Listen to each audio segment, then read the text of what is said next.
How about we begin the evening with a nice round of applause for the staff here at the Robinson Center.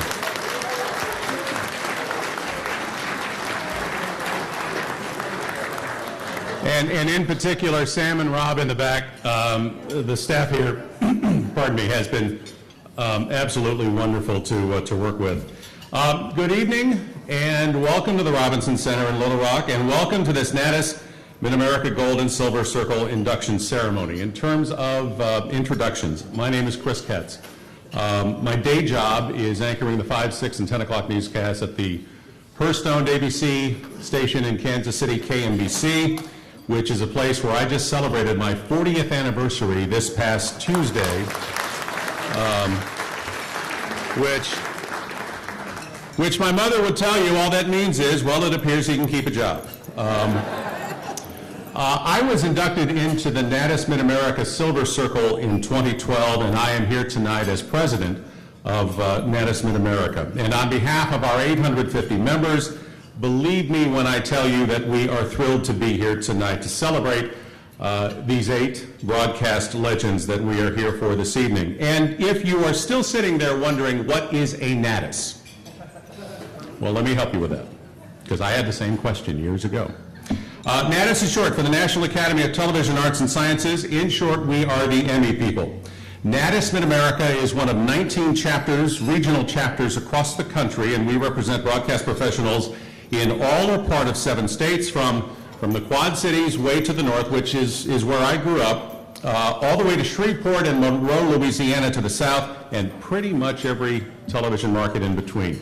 And one of our main jobs is to salute broadcast pioneers for their creativity, their versatility, and of course their commitment to the communities that they have served so well. And before we get going here too far, I want to extend a special welcome to our audiences on Twitter, on Facebook, and on YouTube. They're all streaming tonight, and so if you have friends, neighbors, colleagues who are wondering, well, why are they where they are tonight, send them a text. If you go to the NATAS Mid-America website, we have a link there. We have a link on Facebook, Twitter, all of the social media things. And Andy, do you still want me to do the, hang on.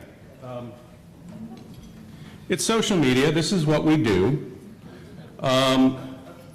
I guess we'll do a selfie, right? We'll do a crowd selfie, right? Okay. So on the count of 3, say Emmy, all right? 1, you know, it would help if I turned the damn phone around. 2, 3. Thank you. We'll be posting that momentarily. All right. Also, I want to thank some of my NATAS Mid-America colleagues who have also made the trip from the home office in St. Louis are fantastic, are wonderful. We couldn't do this without her, executive director who runs the office and basically the day-to-day operations of our chapter. Maggie Eubanks, wherever you are, Maggie, take a bow.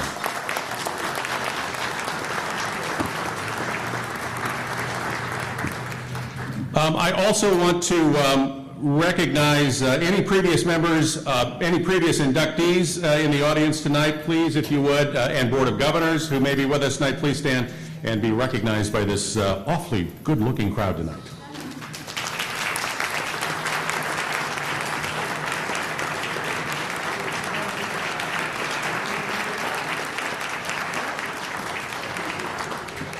I also want to thank tonight a longtime member of our NATAS Mid-America Board of Governors. He continues to serve the chapter in a variety of ways. He is now our digital engagement co-chair. He's also senior director of one of the top public relation firms in the country, Lambert, which is based in Detroit. He works out of the St. Louis office. We couldn't do this without him.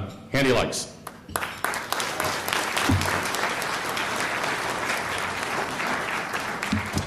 And also a big thank you to Matt Sewell from KARK, who is working for the Little Rock Visitors Commission and is our photographer for the evening. So Matt, thanks to you as well.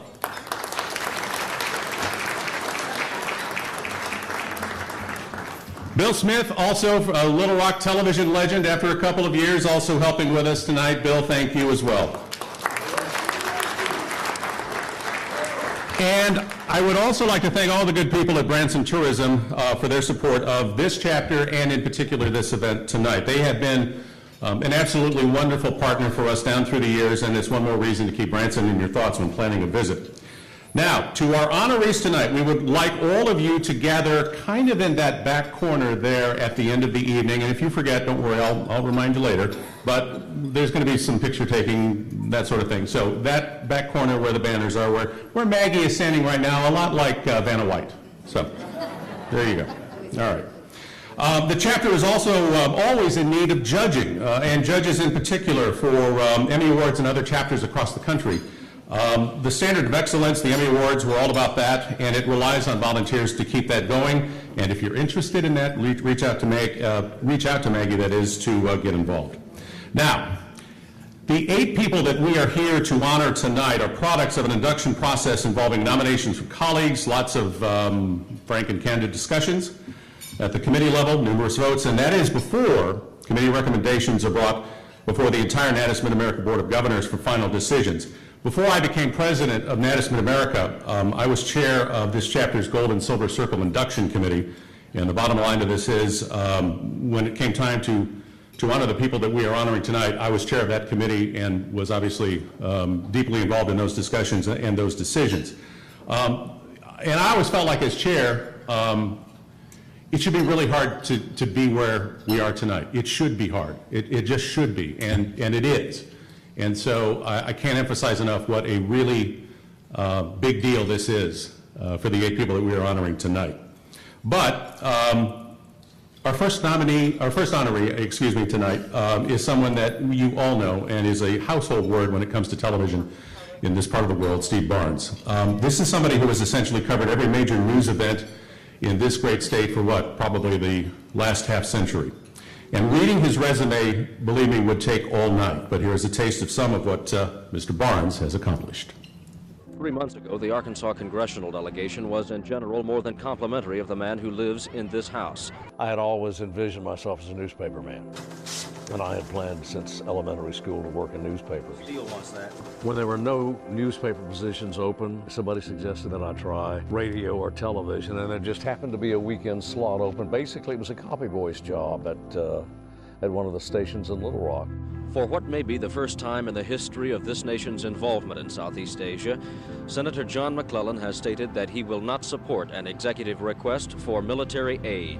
Being on camera, I had never envisioned that either, and it fell to me. I think somebody called in sick or something, and somebody, here kid, go sit there, look into the camera, try not to look scared, act like you know what you're doing. You can pull that off. I guess I did. That's News Scene 7 at this hour. For Paul, Chuck, Amy, and me, thank you for joining us. This has been News Scene 7 Update with Steve Barnes and Amy Oliver. So many years later, I'm still in the chair.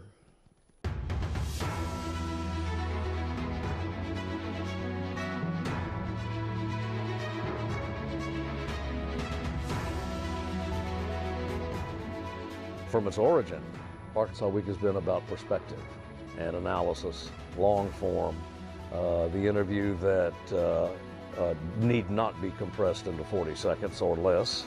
If you wanted to have a discussion or try to get an understanding of what was going on behind the scenes in Arkansas politics and business, you turned to Arkansas Week on Friday nights. Hello again, everybody. Welcome back to Arkansas Week, another week in which there has been no verdict in the Whitewater trial.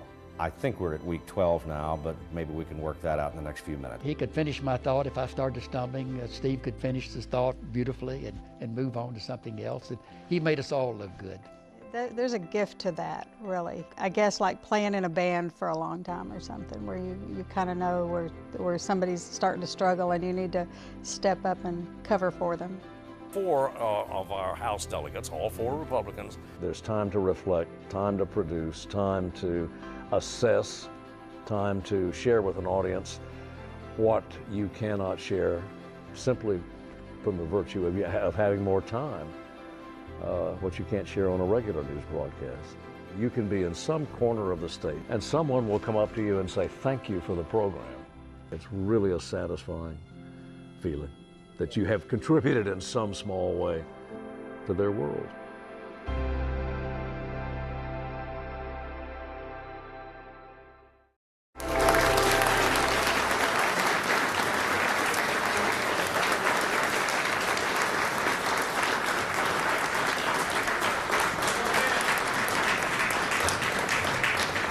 Ladies and gentlemen, Steve could not be with us tonight, but he was nice enough to send us this message. I would begin by saying a very sincere good evening to everyone at tonight's event, and just as sincerely join my pal, Amy, in expressing regret at our being unable to join you. We had fully intended to be with you, but a scheduling conflict made that impossible. The upside, though, is that our absence saves the Academy the cost of a couple of dinners. Time flies. Frankly, I had not thought how much time until the Academy reached out to remind me that not everyone who tries his or her hand at this business remains a part of it for this long, or for very long at all. Some people decide it is simply not their cup of tea and choose another trade. Others who wish to remain involved in the industry in one or another capacity, one or another role, have found themselves pushed to the margins, pushed to the sidelines by economic forces that are battering every form of mass communication, whether it's print, broadcast, cable, internet, any form. And other factors can come into play as well, the objective being shaped by the subjective. The irony, if it be that, is that rarely, if ever, have our fellow citizens so needed the best of us and the best of our efforts. They are perilous years, these, and they have presented challenges that are unprecedented, certainly in our lifetimes. Ours is, frankly, an era that urgently needs rational, reasoned exchange on matters that truly matter. But the public platform all too often is dominated by fear and bombast, anger, the very stuff of what Eric Sevareid so presciently warned us many years ago as dangerously passionate certainties. We won't solve any problems tonight, surely, but as we enjoy the evening, we can take a moment to take stock and remind ourselves that being part of this industry carries with it a measure of responsibility, obligation. If we keep that in mind, it is certainly no disgrace, no horror that occasionally we fall short. Certainly I have. Employers and audiences have been indulgent. Time flies, yeah, but my appreciation, my gratitude to both audiences and employers is lasting, as it is to the Academy and to all of you.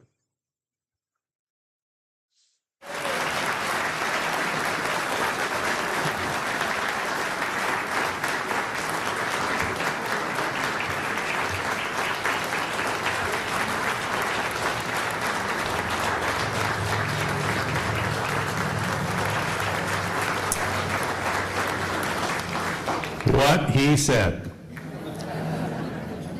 Accepting on his behalf this evening, it's my pleasure to welcome LaShawn Vaughn, producer of Arkansas Week on Arkansas PBS.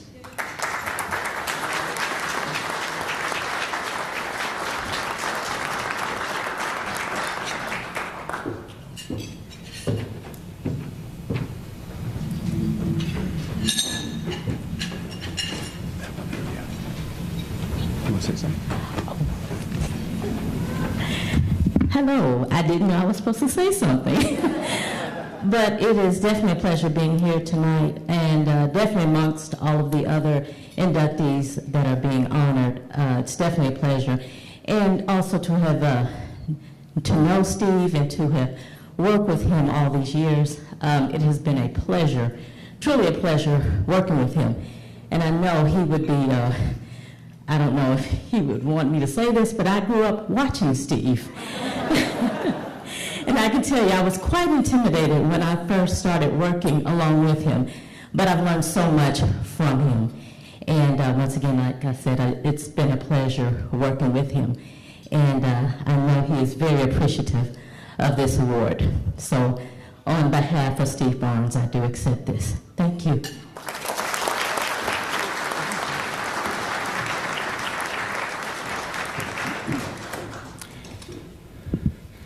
Our next honoree is someone with deep Arkansas roots, but who has traveled the country and traveled the world covering some of the biggest stories at the network level. And as you're about to see, for Steve Narisi, Little Rock is home, but you could say his beat was everywhere.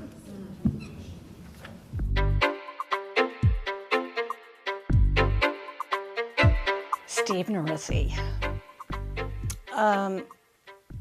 There's been no one like him that I've ever worked with. Good evening, I'm Steve Narisi, and here's what went on today. A former state public service commissioner is under attack. Pat Moran, Arkansas's former PSC chairman, was recently hired by Arkansas Power and Light Company. Arkansas Consumer Research doesn't like that. I believe that Little Rock was such a great training ground for the amazing, incredible journalist he has become, and I think he would maybe agree with that. News was so important, not just to us at KARK, but to the entire market. There was tremendous standards. We all know he's an excellent producer and has done things internationally and all over the place, but I knew him best as a reporter. He was our lead reporter on so many big stories. For the third time of the day, hundreds of refugees stormed the front gates of Fort Chaffee. The torrential rain of rocks fell on the Arkansas State Police and National Guardsmen, injuring many. The state police responded in like. Everybody get the shotgun! Steve's ability to uncover the truth, facts not present in the press release, or the statement that comes out of a news conference, to dig deeper to find the real story. This very quality is something to marvel at, and is something I've witnessed time after time. Not only is he an outstanding journalist, but a great friend. Before the internet, there was Steve. He was buttoned up, knew the Little Rock market, and gave me a crash course on Arkansas politics. Sometimes in the newsroom, and yes, sometimes in a bar. We've been friends for 42 years, and every time we talk, I learn something new.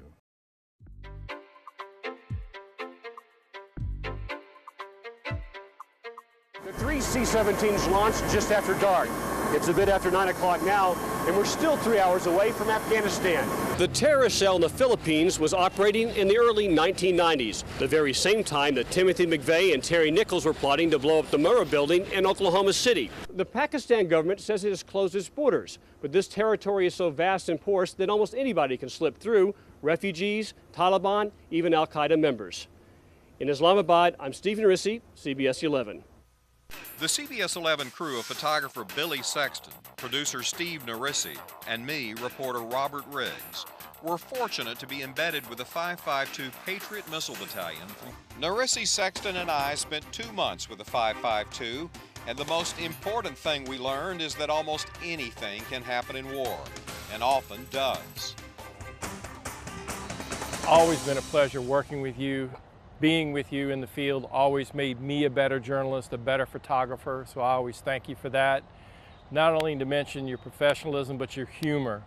Always keeping me on my toes and keeping it light and fun, and always finding something in the moment that was always entertaining or light to reduce the stress, because this is a very stressful job we do. You know, some of my most treasured memories are stories we did together in the four corners of the earth. The earthquakes in Turkey, the hunt for MIAs in the jungle near the Laotian border. That emotionally fraught reunion in the Ardennes forest between former enemies, two World War II combat veterans meeting face to face with the German tank gunner they fought in the Battle of the Bulge. Nobody is better than you at organizing a shoot, inspiring a crew, putting interview subjects at ease, ferreting out information and sources, and spotting those special moments that make a good story exceptional. And the fact that we always came back alive was kind of a nice bonus.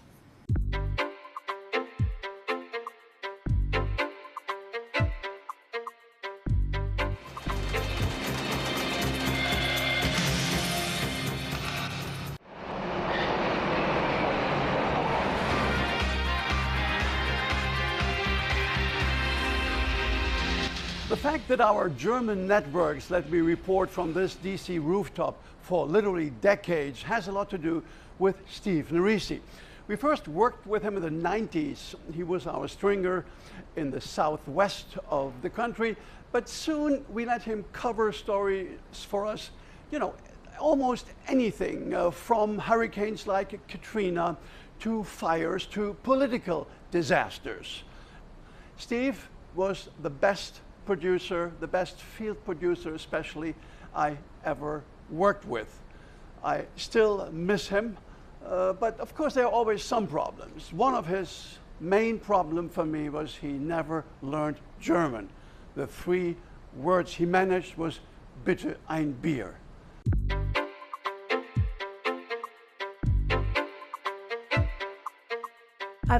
I was just so thankful to know that after this illustrious career, he came home to Arkansas. That means a lot to me because now he is teaching the University of Arkansas and he's the best. So I know they're getting a good education. And Steve is a very popular teacher, and the feedback that we receive is that he's really a good teacher. He's demanding, but I appreciate it because I know he's been there.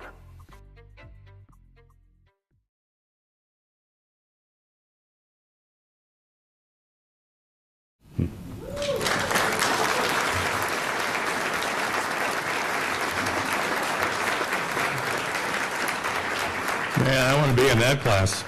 Ladies and gentlemen, the newest member of the NATAS Mid-America Gold Silver, the Gold Circle, excuse me, Steve Narisi.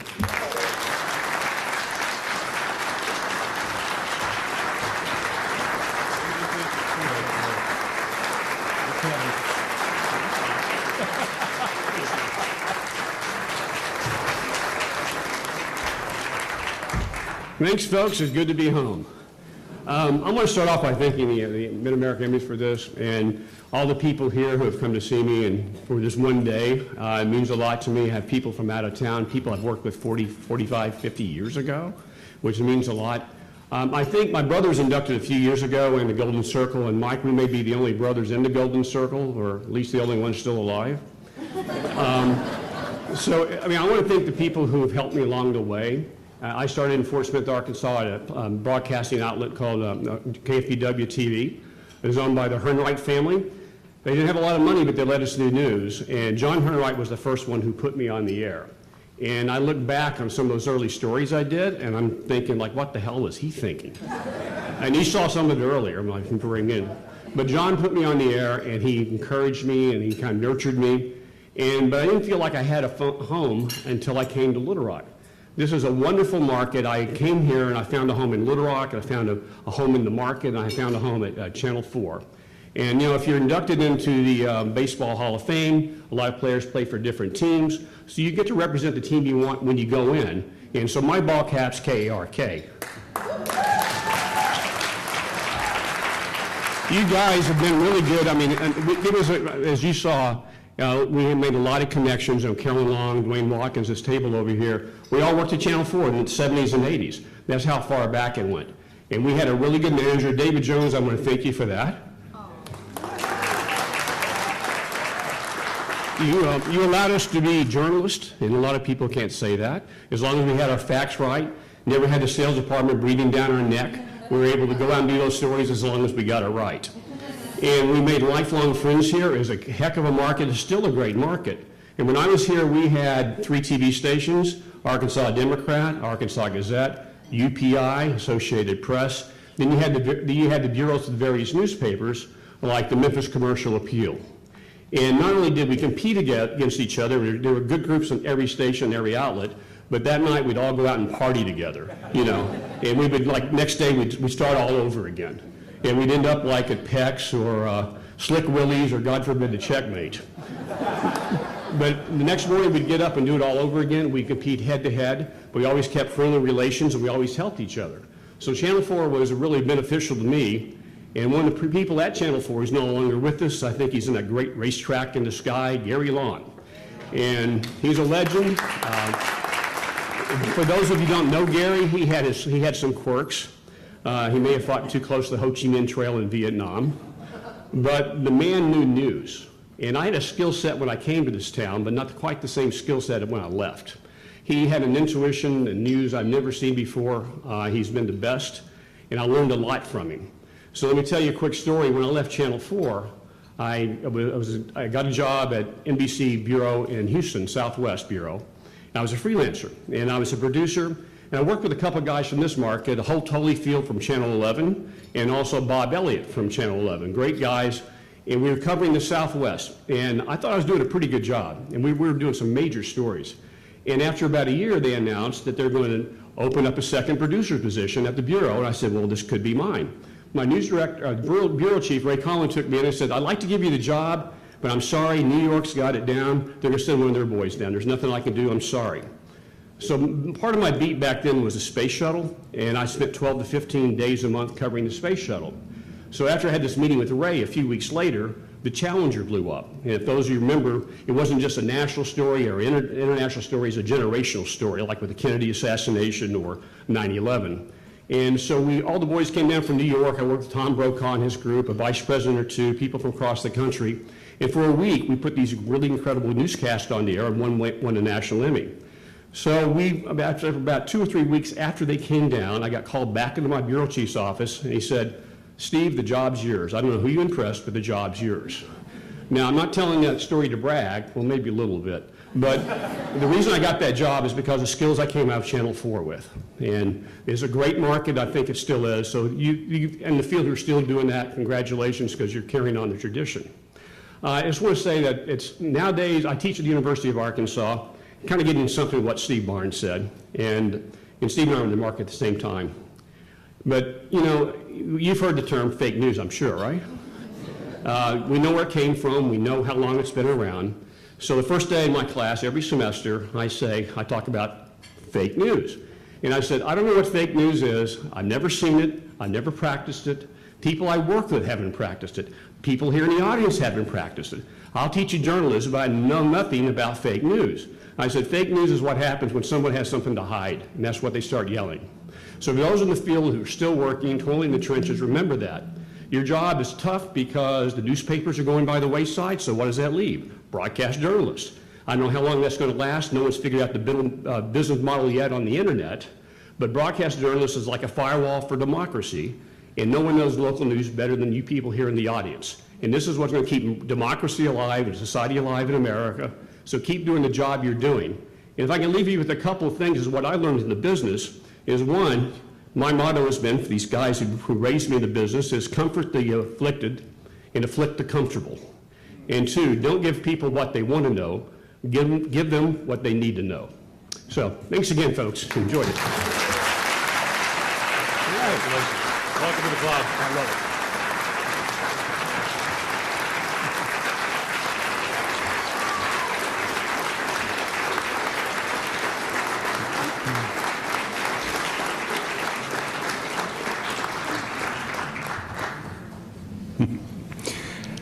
Our next honoree began his broadcasting career with one name, but he ended up with another. It wasn't his doing. Long time ago, a radio program director, I am told, in Little Rock thought Craig O'Neill somehow sounded better. And so after a successful career in radio, he moved into television, and as you're about to see, using his years of living and working in Arkansas, he made himself one heck of a career right here. May I ask who I'm talking to? This is Bill Clinton. I thought so. And I'm trying to save the taxpayers' money by moving myself. Listen, we're all behind you down here. George, thank you, and I appreciate that. I appreciate your vote because I know you, like everyone, are looking for a change. Would you write this name down? Sure. You're going to need to talk to this person. Craig O'Neill of B98.5. Oh, you're joking. Why not come watch Arkansas upset USC? It's never happened, but it's about to happen. Arkansas in 8 overtime, 76-74. You gotta love it. Thank you for doing this. Secondly, the rules are, it's a typical game of horse. Winner must be included in the other's book. I lose, I have to mention you in mine. I think that's fair. Can I help you? Yes, I'm looking for the road to the... Craig O'Neill, I just love you. I just love your sports. I love everything about you, Craig. You are so cool. Wait. Can I have a t-shirt? Can I have an autographed picture? Tony, come back here. Happy Grinch Fest, everyone! Now, from what I understand, Jerry Adams tells me that you decided to come here when we got the Dolly Parton Imagination Library in every county in Arkansas. Yay! Thank you! Is the sportscast you watch this much fun? This is it, UALR. You're breaking the streak tonight. There it is. Then you should watch today's THV and Craig O'Neill. Oh, I know you, Craig. You're pulling my leg. No, today's THV. Nothing to it. No, I don't believe it. Okay, somebody got any nitroglycerin tablets? With Craig O'Neill, sports is fun again. Bravo, Jason Traveling. We want your 100 best free throws. No, we just can't get enough of you. Now there's a difference you'll see and feel only on today's THV.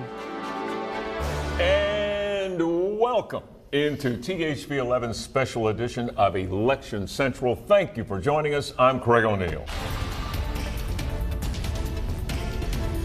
And we begin tonight with breaking news. 2 large wildfires, one causing evacuations. And welcome to That Night in April. What you're about to see, stories that show just how strong we Arkansans are. Stories of hope and so much more.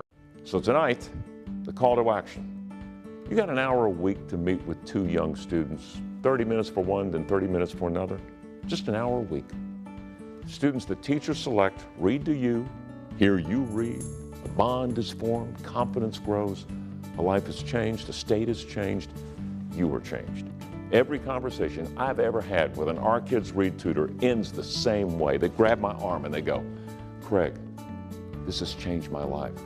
We couldn't leave, though, without a hopeful word, one that he'll share with the Clinton School graduates Saturday night. So I would say we are still the best positioned country in the world for the 21st century. We just can't major in the minors. We can't make our differences more important than our common humanity. I used to critique Craig years ago when we were both at KARN, and that was a long time ago. It's hard to believe that I'd sit there and critique him because he didn't need any. You know, I've always said that if programmers and operations managers would have kept their mouths shut and left Craig alone, nobody would have ever beat him in the ratings. Craig is one of the most funny men that I've ever been around. Don't be afraid. Don't be complacent. Above all, be kind. I love what Michelle Bachelet said. She's on the Human Rights Commission with the United Nations. She said, the only way to fight the plague is with decency.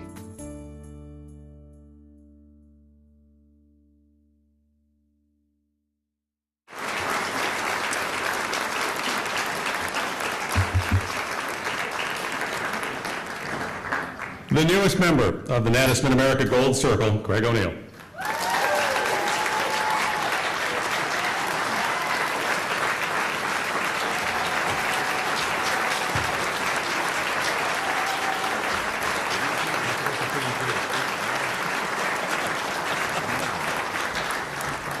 Wow, this is so cool.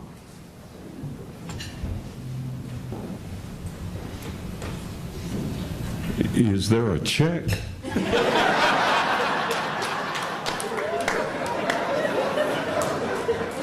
I was told there was a check. It's in the mail. Yeah, you're from Kansas City, all right. Don't we look great tonight? I can't believe the way you all look. You're just beautiful. This is just incredible. Oh my gosh, y'all are so sophisticated. You look so fancy. This is just magnificent. It just flies in the face of all those stereotypes we hear about Arkansas, doesn't it? Because I'm from here, and I grew up hearing those jokes, and they were awful, disturbing. As I was telling my wife, who's also my sister,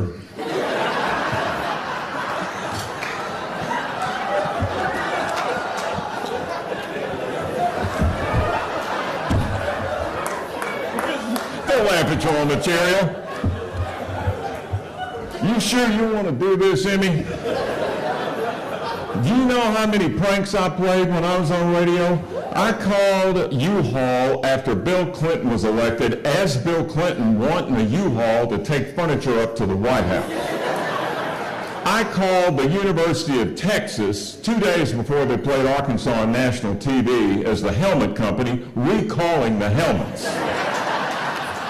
I almost got sued. You sure you want to do this? I began by introducing my lovely wife, Jane, who is not my sister, the artist Jane.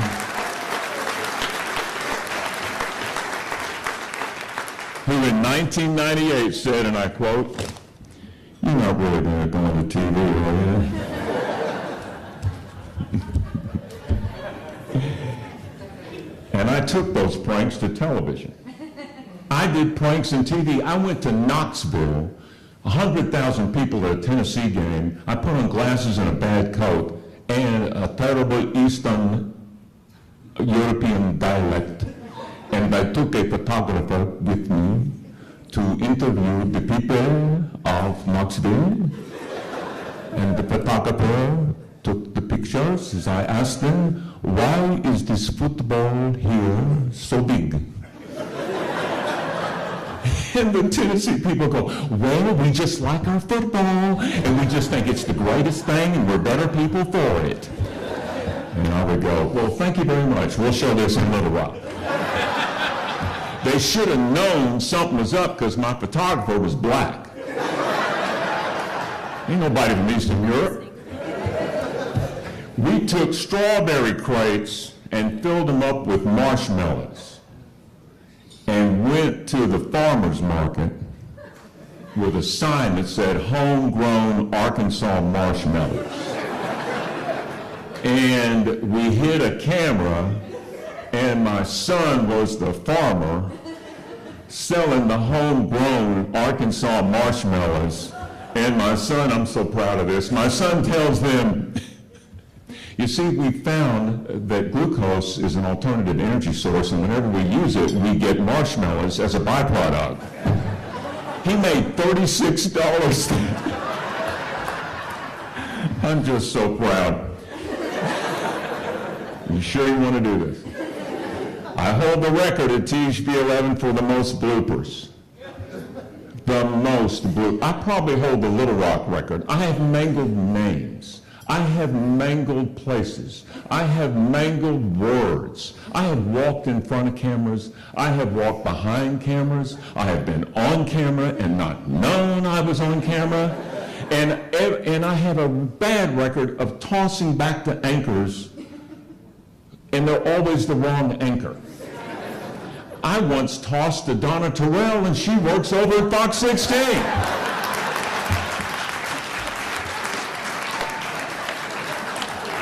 Are you sure you want to do this? Okay, all right. Fortunately, I have some people that, how can I say this, prop me up beautifully and can cover, beginning with our news director, Shayla Teeter,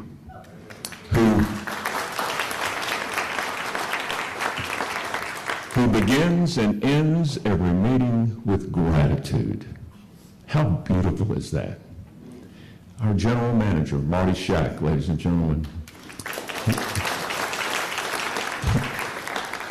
You're not a GM, you're a chef with all the right ingredients of ambition and community spirit. And God, I love you. I love you. Now, real quick, there's some people who are not here, who have been with me every day of the almost 24 years at THV 11. Everybody in TV has these people that you cannot live without. I ask that you all look at the THV 11 tables right here and right here as I tell you their names. They will not mean anything to you because you don't know them. They've been at THV 11 the whole time. But you'll know them by the faces of my coworkers when I say their names. Kelly Tibbett, the promotions angel. There's Michael Bennett, the Michael Jordan. Yes, the Michael Jordan of the control room. Scarlett McCorkle, who always laughs when I enter a room. You laugh when I enter a room, I'm yours, baby. Brian Kemp. He is the Texorcist. I made that name up, I gotta work on it. And the man who is the epitome, ladies and gentlemen, of silent professionalism, Brian Brandt. Phenomenal.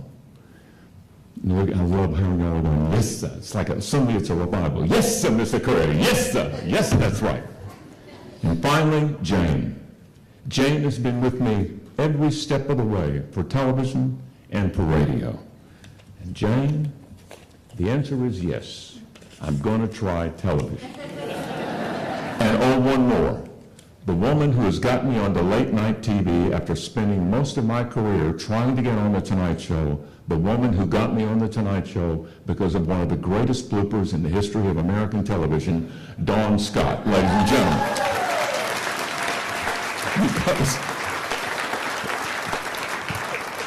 Because she's doing a live shot out by Big Dam Bridge.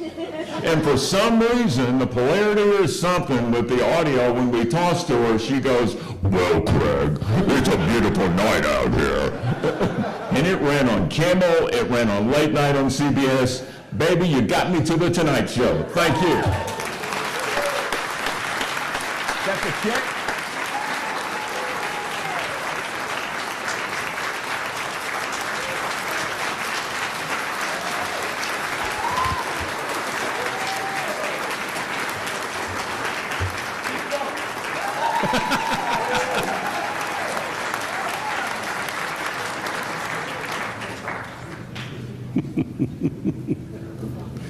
Man, how do you follow that? Jeez.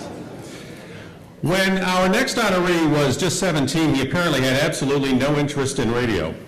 But he got a job as a summer replacement announcer anyway, but little did Dave Woodman know that at the time it would mark the beginning of a career where Dave would become part of what is still known as the Dream Team at KARK of Roy Mitchell, Tom Bonner, and Dave Woodman. And what a ride it was. First stop on the Southwest Conference tour this year is Southern Methodist University. He typifies, I think, a renowned broadcaster. This guy was made for television. Just by uttering the name Dave Woodman, you will instantly invoke a quality in broadcasting and public service. When you think about a professional, that's Dave Woodman. There was a tone of respect for everybody in that newsroom, and Dave really led that because he was respectful of everyone. Since the 1970s, Dave has been a fixture in Arkansas media. His listeners and viewers have never been underserved, even when he missed a serve during a sports challenge. They went in and cut into that, and they tied it back together again after I tore it playing racquetball the other day for that sports challenge piece. But the sports cast had to go on, and Dave, the pioneer he was, kept paving the way. He was on the air that night. And on air, he brought tens of thousands of people listening and watching at home to the game and the church of competition. Then the evangelist would say, put your hands on the radio. That's what I said that night. The Razorbacks were making a comeback, and I said, they're coming back. They're going to win this game. If you believe, put your hands on the radio. And you know, a lot of people told me they did. Oh, we all know there is no I in team, but back in the day, there was just the team. Roy, Carolyn, Tom, and Dave, probably the most successful broadcasting group of folks in the history of Little Rock television. When I came to Channel 4, Dave Woodman and Tom Bonner and, of course, Roy Mitchell had a tremendous team already. When they were out, they were superstars, but they were very kind to anyone who would come up to them, and they really appreciated the fact that people watched Channel 4 News. Eyewitness News at 5. And if that team had a head coach, look no farther than Dave Woodman. Dave sort of looked after me and was very, very quick to enlighten me and to show me how things work. Everybody's got a camera, everybody's got 4 seats, everybody's got people on the air. It's the talent that brings you the audience, and they were terrific, Dave among them. It was a great example for me because I was young, and it was my first exposure to big-time TV, and probably I could see a good role model on how you act, how you dress, and how you present on the air. Kindness is in the man's fabric. We all can't say that in this business, but no matter how stern Dave could get, there are things you won't hear him say. I never heard him swear, and maybe he did, I don't know, but I don't think so. And there was a lot of swearing going on in that newsroom. But he was always such a Southern gentleman. The worst I ever heard him say was, "Doggone it," and I can't say that for myself. A massive manhunt is underway. A little known fact, there's something about Dave he doesn't like to hear people say, and he only gave a pass to the man he had great respect for. Only one person could do that, and it was Roy Mitchell. You can ask Dave. He'd get up, go to the newsroom, get the scores, and come back and slide into his seat just in time for Roy to say, "And now let's kick it over to the big redhead with sports." So he would, Dave would do his sports cast, and after that, or an update on, big game. And when we went to a break, Dave would say, "Doggone it, Roy, you know I hate that." So Roy kind of just did it to poke fun at him. He did not like the big redhead. Over the decades, hair color may in fact be the only thing about Dave that has changed. Consummate television professional and the consummate television star. Good looking, dressed well, and you know him as the guy that advertises for Dr. Curry. I know him as the guy who advertised for May Horn. All the best dressed men, Dave. I don't think there's anyone like him that has gone so long, done so many things, and he's still good. I mean, you look at these infomercials, and the man is still delivering. And I don't think there's anyone who's had that longevity and done it at that high level for so long. But beyond the man in the well-made suits, the well-combed hair, and golden pipes behind the anchor desk, something deeper has always driven Dave Woodman. The thing that impressed me the most about Dave Woodman in terms of being a good person was he was a very strong Christian, still is.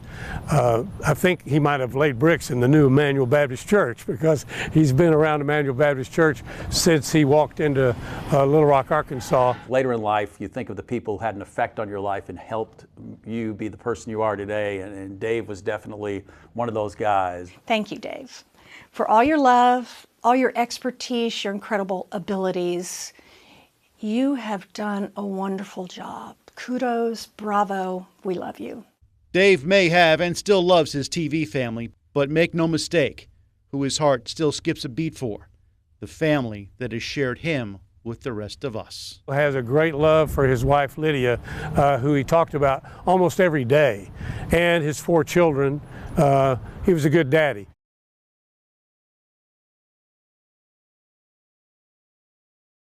Gentlemen, the newest member of the NATAS Mid-America Gold Circle, Dave Woodman.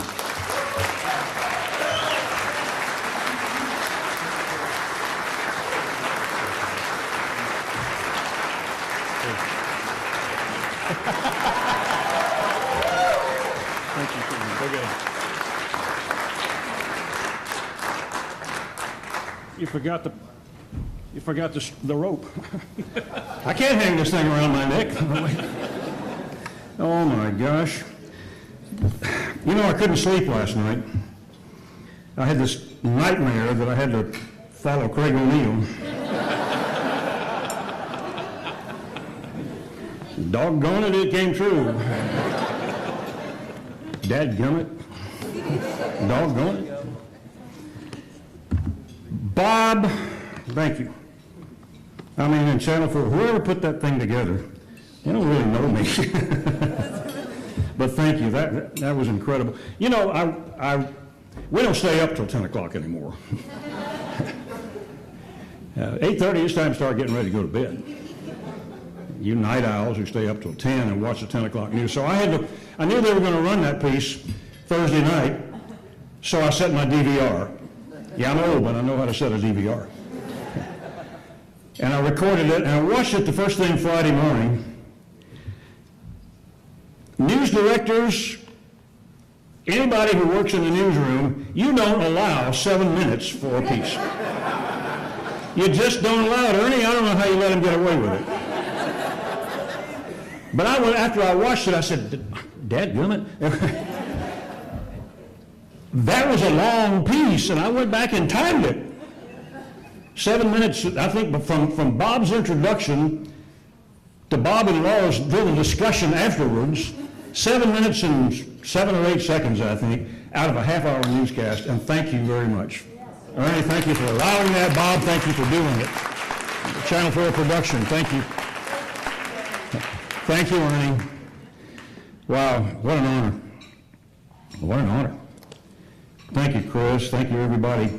I was just thinking, to qualify to receive a prestigious professional award like this one, you usually, like the 3 guys who have preceded me, have to do something.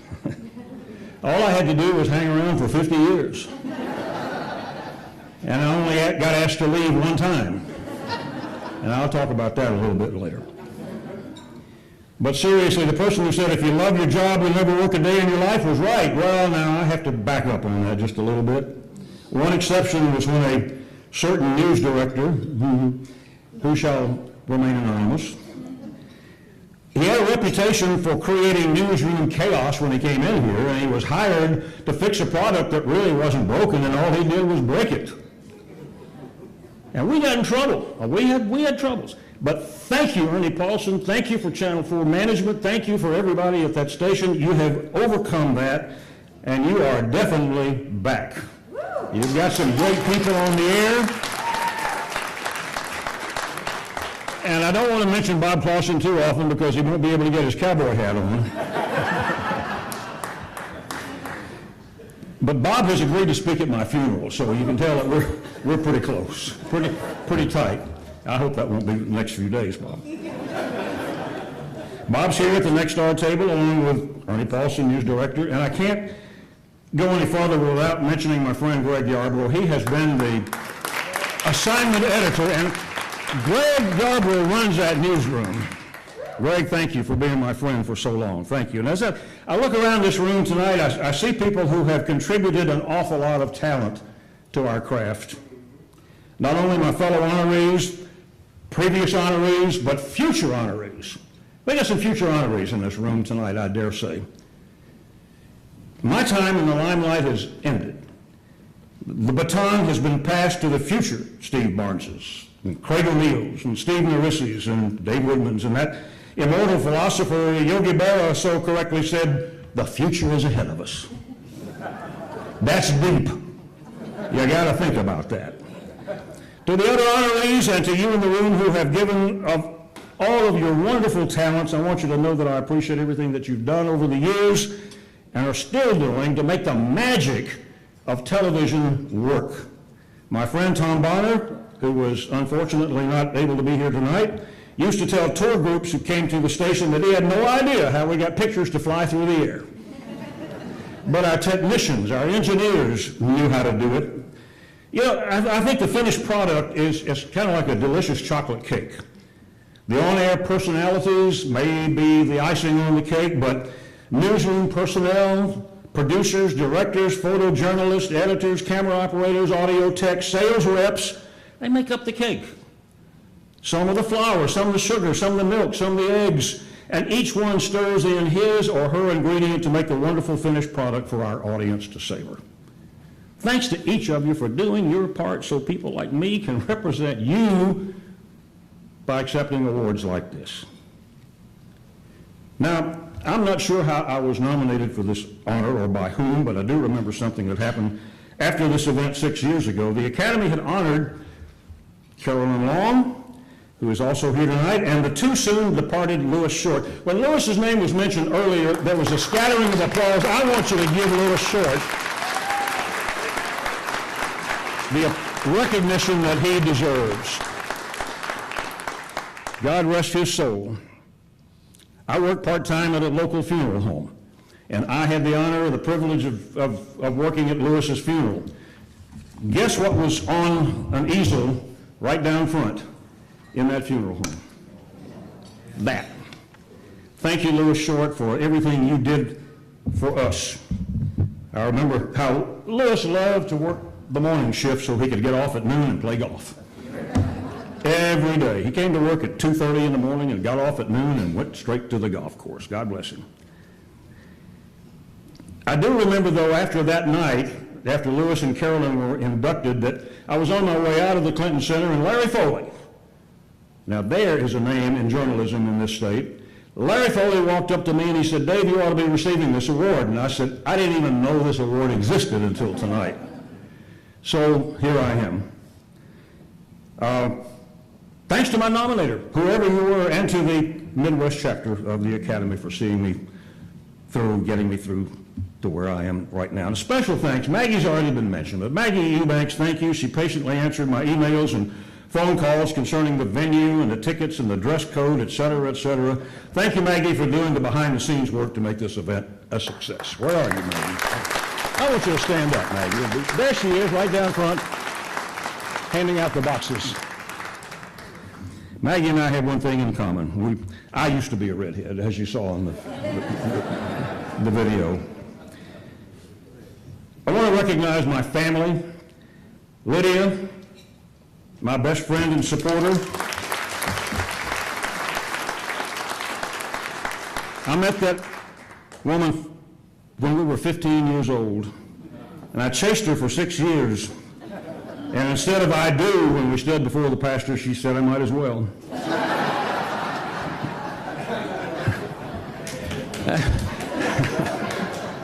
That was 67 years ago this past April, by the way.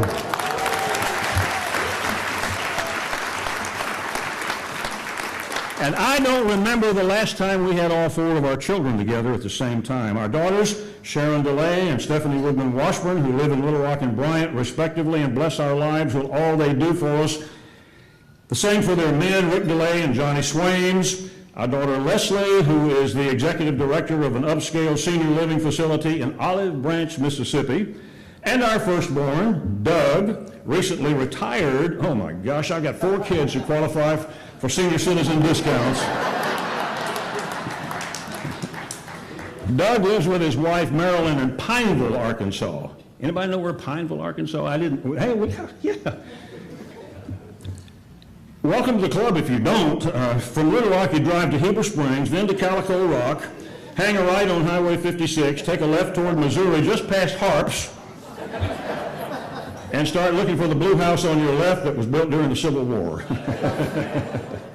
Thank you, family, for being here. My brother Bob and sister-in-law Carol came from Tuscaloosa, Alabama for the occasion. Quick story about Bob. My career began in 1952 at the Educational and Classical Music FM station on the University of Alabama campus, where very few people heard me or heard of me because there were probably 20 or 30 FM radios in our coverage area at the time. And after a distinguished career in commercial radio sales, management, ownership of several stations in Texas, Bob is winding down his broadcast career at Alabama Public Radio, which now covers the entire state. So thanks for being here and supporting the old man family. It just means a lot to me that everybody's here. My life and career have taken me on an interesting journey. Thank you. Yeah, they love it. Go ahead and clap for them. My life and my career have taken me on an interesting journey. I have been on the highest mountaintops and I have been in the deepest valleys. And there have been 4 men in my journey to whom I owe my career. First, my father, who used a little faculty influence at Alabama to get me my first audition at the educational radio station. and who advised me to take the television job over a radio program director's job when I got both offers at the same time. My dad was a very wise man. He said, take the radio job if you want it, but television is the coming thing. Get into it if you can, when you can. I did.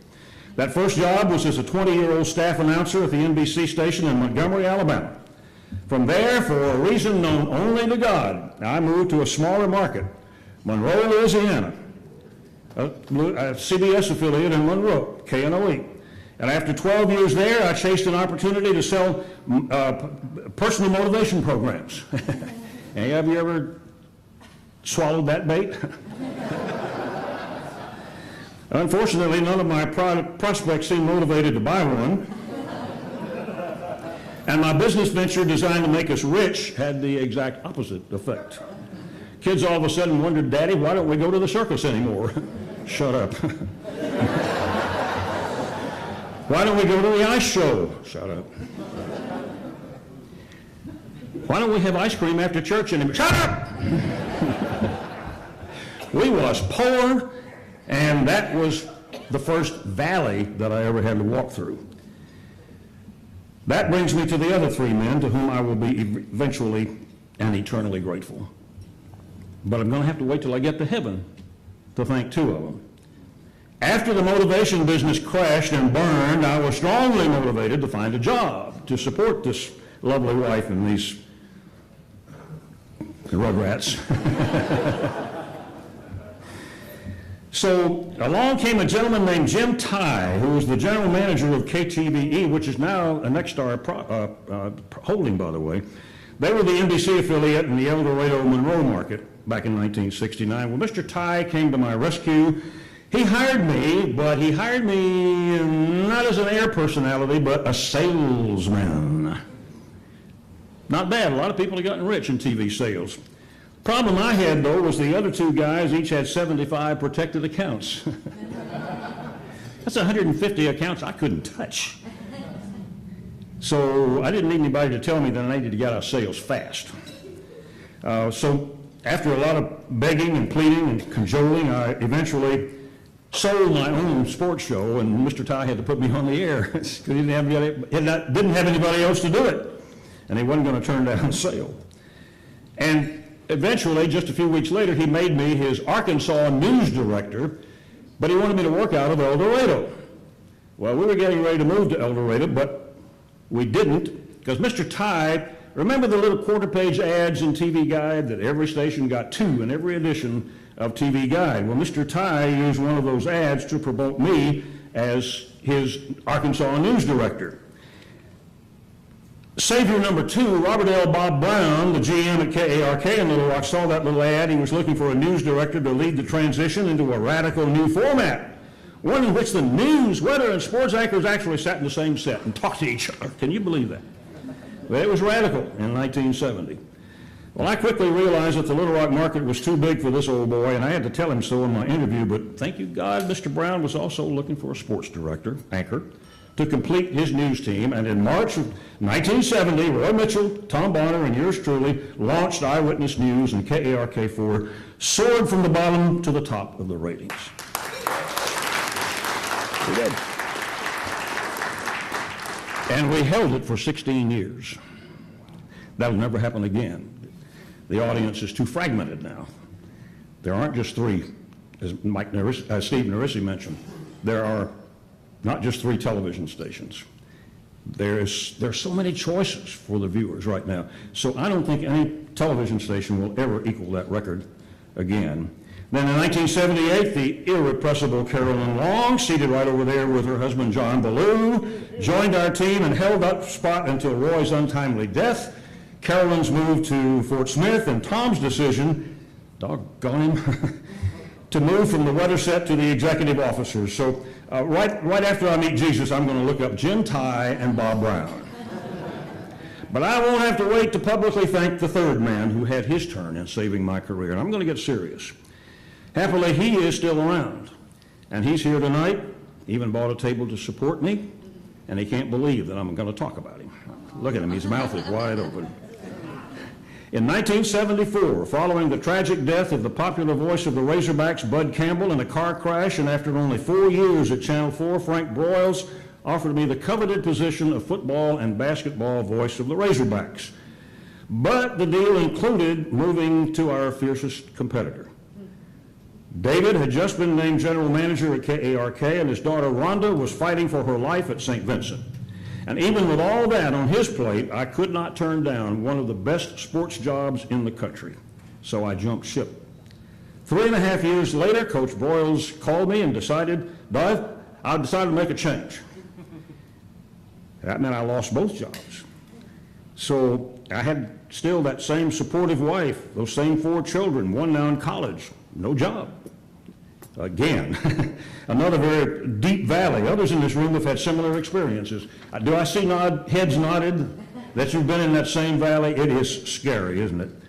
So to survive, I partnered with a friend who owned a small PR firm, and we turned it into an ad agency, and we tripled his billing overnight. You see, I went to 3 of my friends who were in business and said, if I had an advertising agency, would you become a client? Yes, 3 times. I went and presented it to my friend, and he said, come on board, let's go. Well, guess who called right after that? David Jones, the man I had abandoned with a critically ill daughter and a big hole to fill in his news team. He offered me the chance to return to KARK, to read the 6 and 10 o'clock sports, which the sports staff would prepare. He even let me keep my agency, and my meager income doubled overnight, and I'm climbing back up that mountain, folks. I was on that mountaintop. And I eventually gave up the agency, returned to KARK full-time, and I remained there until my first retirement when I turned 65 in 2000. So David, my brother in Christ and my good friend, thank you for putting your faith in me and my family when we needed it the most. In addition to those I've already mentioned, Carolyn, John, Laura, and Caitlin, also at David's table, are my longtime friends Bud Northern and his wife Sharon, and David's former executive assistant Bobby Rollins and her nephew Barry Kingston. Thanks for being there, and I'm going much too long already. Thank you, David Jones. I can never thank you enough for taking me back to KARK where I belong. Chris, am I going too long? Can I have a couple more minutes?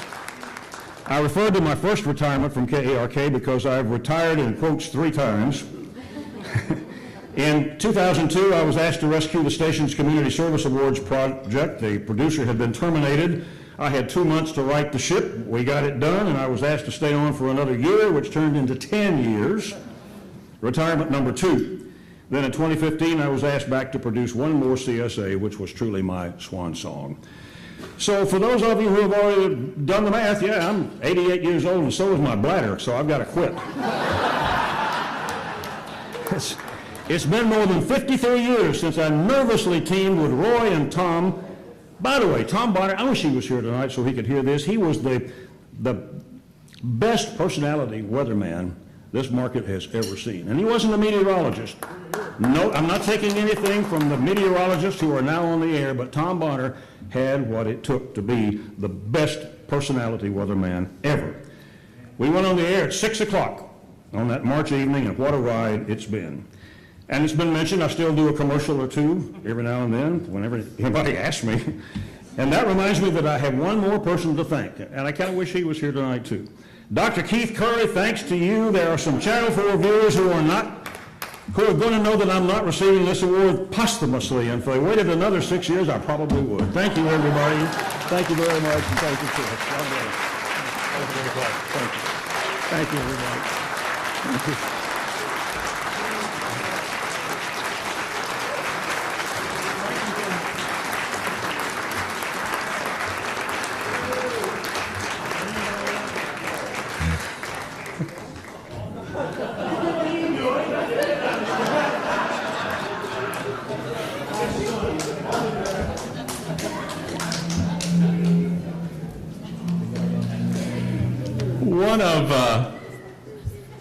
One of the great things about what we all do is that we have a front row seat to history. And Tim Hamilton has had his front row seat for decades in this state, whether it was career reporting on the war on drugs, a largely unknown Arkansas governor who got all the way to the White House, or reporting, and maybe even a little bit of cheering the success of University of Arkansas athletics in the 90s. Not bad for a kid from Melbourne, Arkansas. Population 800. My name is Tim Hamilton, and I was the chief photographer at Channel 7 for 32 years. And currently I'm an assistant professor of communication at Harding University and work in our sports broadcasting program. It's not often you meet someone like Tim Hamilton. Tim Hamilton was the consummate professional. As a young reporter, he showed me the ropes and how to do the job, from how to approach a story to how to get it done in a timely manner. I think Tim Hamilton was about the most talented photographer that I've ever worked with. His skills as a photographer were kind of a lot like his personality. Nothing flashy, nothing over the top, but very precise, very detail-oriented, very elegant. All the work he did, shooting the games first on Saturday, then getting back here, editing them, then driving them up to Fayetteville on Sunday and working the coaches show. Just incredible. I and countless other former students have gotten to witness the selflessness that he shares with his friends, family, and colleagues. Truly humble, selfless, and almost apologetic when it comes to recognition and awards. But he's accumulated quite a bit, along with a heap of memorabilia. A true storyteller with a video camera as his medium. Tim's career began right after graduating from Harding University in 1980, landing a job as a photographer at KATV Channel 7 in Little Rock after interning there as a student, working under storied news director Jim Pitcock. He was hard to work for because he wanted you to always do your best. Some of the best days were, when he would say, "Good job." Tim traveled the world covering stories of all kinds for Channel 7. Tim and I traveled the world together for KATV. The Harding University campus in Florence is perched atop a small hill in the Tuscany region of The Italy. rainy season draws closer. A layer of thick white clouds envelops the Andes Mountains, hiding much more than the Peruvian jungle below. Fabiano Air Base in northern Italy. I'm Karen Fuller reporting for Channel 7 News. Kathmandu is home to nearly 2 million people. The streets are teeming with humanity. NATO briefing room provides the backdrop for the release of information on the war. The most amazing thing about Tim is that while he was a photographer, he really thought like a producer. And he would capture moments and capture images and would think ahead of a story, and it would always look great on the air. His favorite stories were in the realm of sports. He worked closely with legendary voice of the Razorbacks and KATV sports anchor Paul Eels.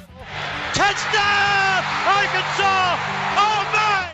We went with Paul Eels to just about every sporting event you can imagine. When I think of Tim Hamilton, I obviously think to Paul Eels, and he was Paul's right-hand guy. And Paul Eels is a Hall of Fame guy with so many incredible clips.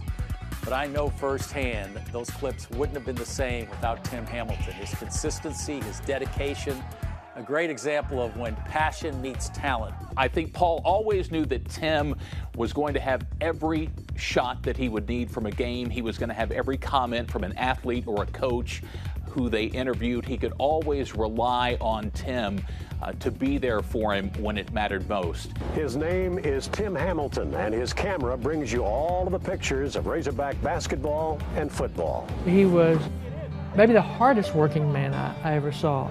Jones again, play action, looking, firing down the middle. Touchdown, Arkansas! George Wilson. Oh, my. They covered the Razorbacks like nobody else, especially when it came to basketball. They earned the respect of the team, including 40 Minutes of Hell head coach Nolan Richardson, who gave them access the public could only dream about. It's a very special time for me. That relationship that they had, it allowed us to get so many things through the years that nobody else could get. Oh, this is the fun thing. I tell you, my man here, Tim, said we're going to win it about 2 months ago. He's watching us play, said, Coach, I think you're going to win it. And we don't know that's going to happen, but I know one thing: we're in the championship game. Tim, you were right, man. I'm going to tell him that in the press conference today. Tim told me a month ago, y'all going to win a tournament. One of the things I'll remember most about working with Tim is all of the stories that he would share and the people that he had become close with. One of those was Nolan Richardson. So to hear all of those stories, the behind-the-scenes stories, it was just so interesting and fun to know that and to be working with somebody who has that much knowledge and that much experience. As a photographer, it's almost like you're the instrument, or the go-between for the fans and for the team, because obviously a lot of fans can't be in the locker room. But Tim's partnership with Paul Ills came to an abrupt end in 2006 when Paul was killed in an automobile accident. It shattered the Razorback community, and it hit Tim especially hard.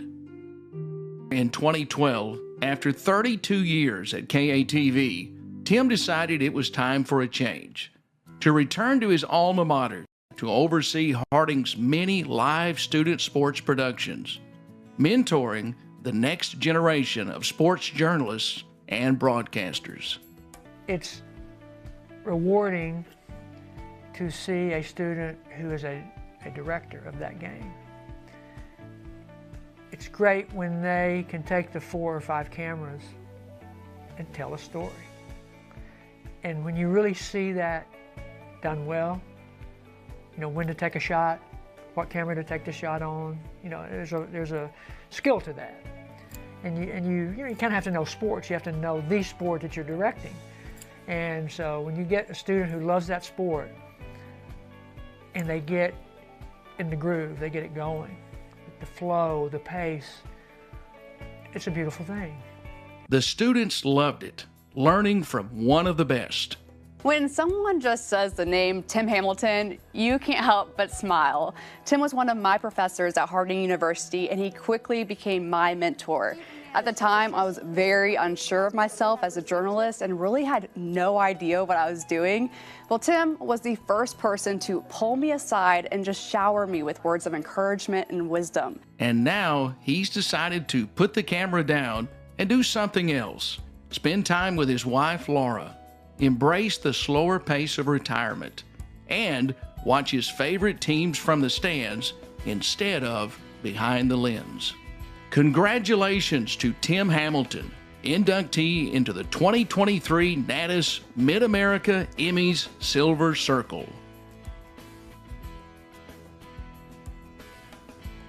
And our newest member of the NATAS Mid-America Silver Circle, Tim Hamilton.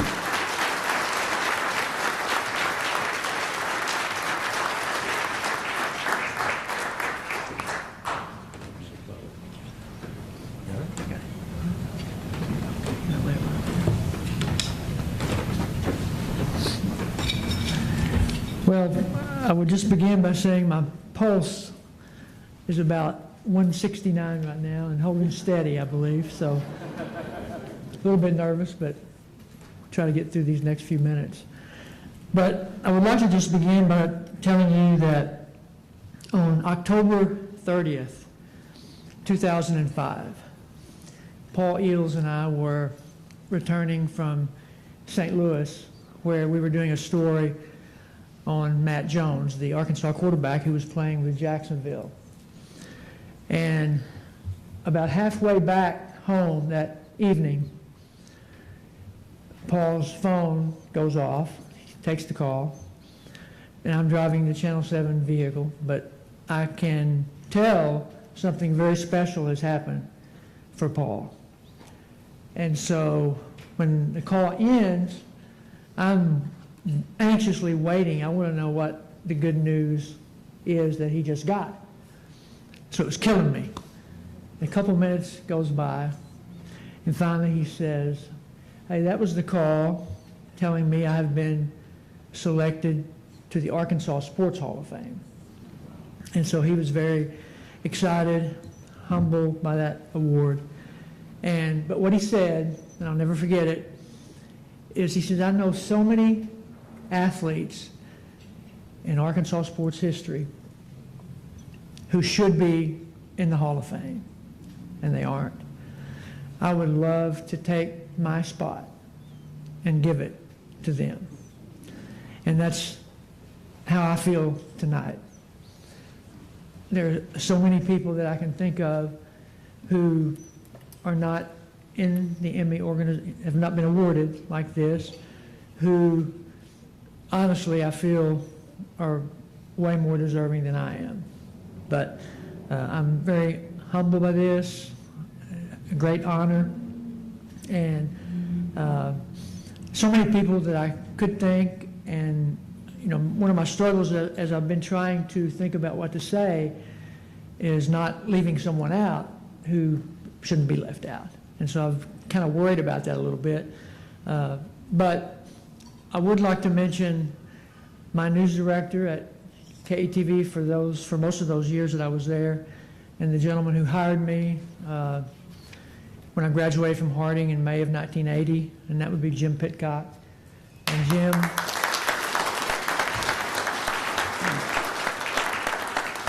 Jim was a terrific boss and mentor, friend, and I love him, and he taught me so much. And the two main things that he taught me was, number one was always be on time. And that was a big deal with Jim. And I learned that very early, and that's one of the things that I tell students all the time. You have to be on time. And then the second thing is, if you want to, be in broadcasting, especially broadcast journalism, you have to be willing to work hard. And if you're in this business, you know that's true. You have to put in some long hours. So I really appreciate Jim and everything that he's meant to me. I would like to also obviously congratulate the other inductees tonight. And I must say, when Maggie called me back, I think it was in February or March, to tell me about this honor, I was blown away by the call. And then a few weeks later, when I saw the list of the other inductees, I was even more so blown away when I saw, Craig and Dave and all the rest of the honorees tonight. So that was just a terrific blessing. And one of my best friend from growing up in Melbourne, Arkansas, he's right over here at my table, Mark Copeland, his wife Elizabeth. And Mark is most responsible for me attending Harding University. And I don't think I would have had this career without going to Harding. And so I really appreciate him leading me to Harding. And then I had a professor at Harding who was over the mass comm program, a gentleman by the name of Bill Brandt. And Bill, Mr. Brandt, ran the radio station. And I started there as a freshman and loved working in radio and sports and doing play-by-play and all those kinds of things. And I'll never forget the day when I had to walk to his office for him to tell me where my internship would be. And I was really scared and nervous because I wanted to go to Channel 7. Growing up in northern Arkansas, being a Razorback fan, watching Channel 7, and that's where I wanted to go, but it was not guaranteed. So when I walked into his office, he handed me a card, and it said, KETV, 4th and Main, Jerry Howard was the name on there. So I met Mr. Howard, who was the production manager at Channel 7, directed the newscast back then. And after visiting with me for about 5 minutes, he said, I think you would be happier in the news department. So he called Jim Pitcock, walked me upstairs, introduced me to him. And then when I left that day, I had my internship set. And it was an incredible internship. I was working Friday night in sports with Paul Eels, and then on Saturdays and Sundays in sports with Ray Tucker, and Bob Steele, Randy Weber, and then Frank Thomas, who was one of the weekend co-anchors back then, along with Tanya Bean. They were so awesome, and everyone treated me so well. But I think when I think of my career, I can't not remember and think of Paul Eels. And so really what I would like to do in the last couple of minutes here is just honor him and pay tribute to him and really accept this wonderful honor in his name, if you will, because he meant everything to me. I could tell you hundreds of stories about working with Paul. And two things I'll tell you really quick was we had a unique system for editing highlights after games, and this was all because of Paul, his ability to ad-lib. So what we would do, he would just tell me, you cut the highlights, you put in any play you want. I don't care what you put in. You do that. And so he wouldn't even see the plays. And then he would go in front of the camera, see the highlights, ad-lib. And then when we had time, and we didn't have time most of the time, I would do that same thing, and then he would come into the SAT truck, I'd give him a microphone, I would just hit record, he would watch the highlights and do the ad-lib right then. And so in that situation, we would have it recorded, it would be pre-recorded. So that was one of the things that an easy way to do the highlights, and that was all because of Paul. And you know, the other thing was his just work ethic. We would have that long weekend of covering football games and doing coaches shows and everything for the newscast, and he would be working all weekend, and there might be a golf tournament at 8 a.m. on Monday morning in Arkadelphia, and Paul would be there. That was his work ethic. He just was amazing, and so that's another wonderful thing I learned from him. I'd like to recognize my wife here, Laura, and my son Chandler and his wife Hannah, and my great friend here, Tony Ranchino, who worked with Paul and me on the Razorback beat for many years. And Tony is an amazing photographer, editor, and producer, and we had some great times together with Paul.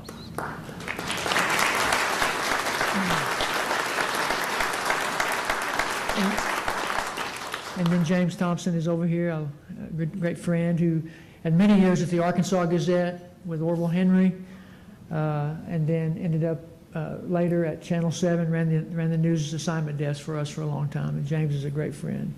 Appreciate him being here. And then I can't not mention the wonderful time that I've had at Harding for the last 11 years.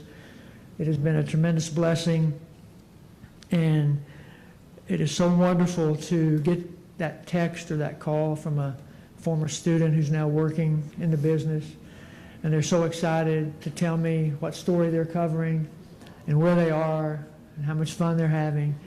And so that's very rewarding when that happens. So I would mention that as well as one of the great things. And then, and all the folks at Harding, all the coaches up there with all the different sports, always treated me so well. And then all of my co-workers in the Department of Communication, and Lori Dials is here tonight, the chair of our department. And there's some of my students are here, Sydney Bryant over here, and Megan Goodnight back here. And have I missed somebody else? But so I really, who am I missing? Oh, yes, Spencer. Okay, he's back in the other corner. So yeah, so I have a lot of those, yeah. So it's been a wonderful blessing. And I would like to say too, a big thank you to Ginger Blackstone, who's back here in the back as well, who was responsible for the video. And she did a great job on that, and I appreciate that. And then I would just like to, most importantly, thank God for so richly blessing me and my family.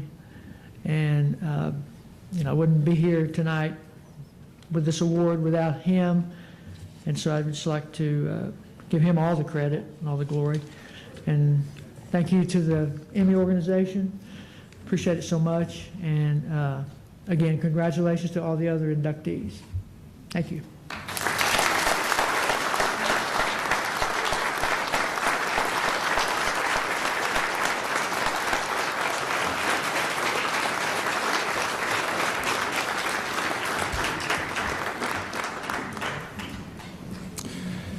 As a Gold and Silver Circle induction committee and as a Board of Governors, we've always, especially when it comes to nights like this, we've always tried, and I think we have been successful. We've always tried to be mindful of the importance and significance of the people behind the camera and the great impact that these people have and continue to have on our industry, and certainly not just in the business, but the impact that they're having in the communities that they serve. Your typical photojournalist is not someone who is all that well known outside of where they work, usually. Tim's an exception. And our next honoree is an exception as well. With Marcus McDonald, after 40 years at KATV here in Little Rock, he's the man. But I had the same joy in Little Rock that I could have in Dallas, Atlanta, or anywhere else because of the people I met and the folks that I come in contact with. Some beautiful people in this state, man, and everybody got a story to tell. And that was my job to tell it.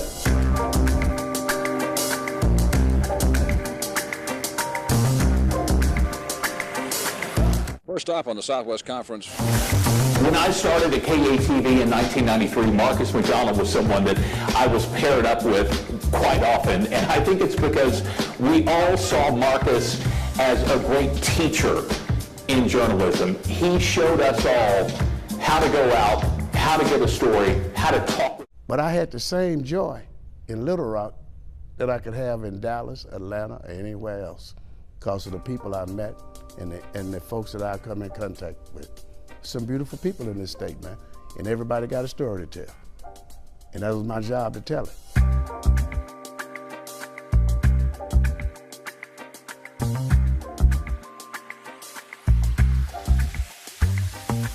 When I started at KATV in 1993, Marcus McDonald was someone that I was paired up with quite often, and I think it's because we all saw Marcus as a great teacher in journalism. He showed us all how to go out, how to get a story, how to talk with people, and how to do things the right way.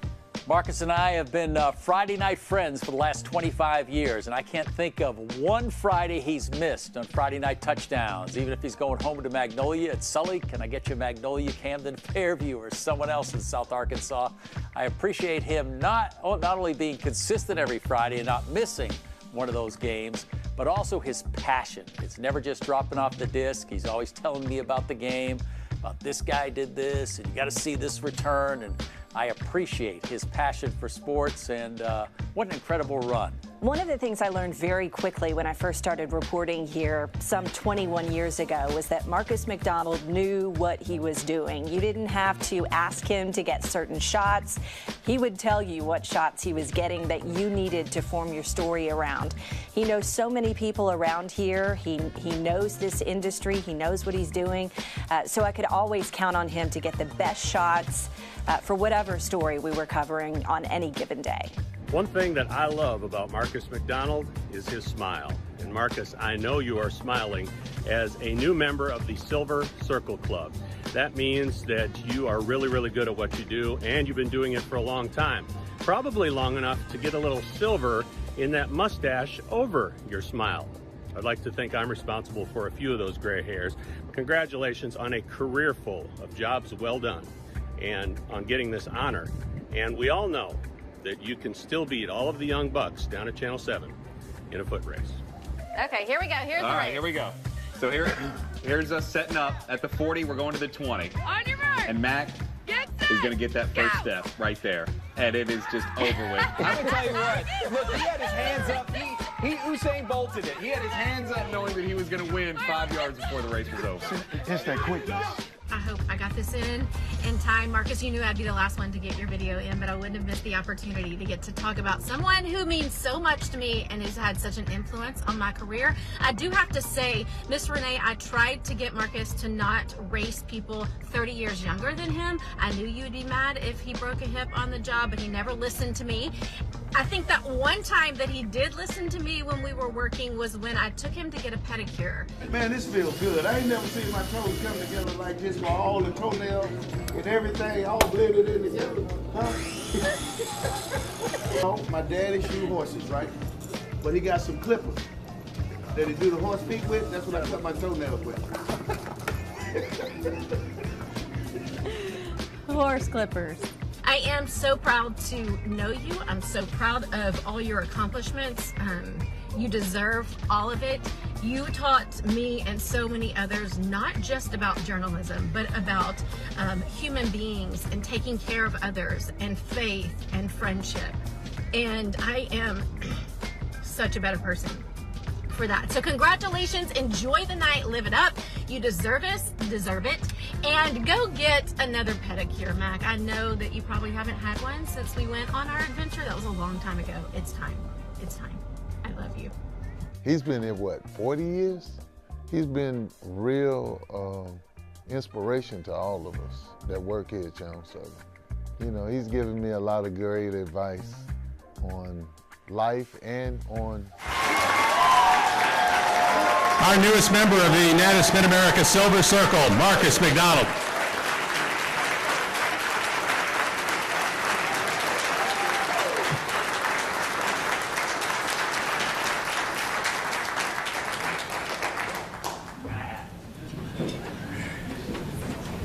Welcome to the club. Thank you. Ooh-wee. You got that too. All right.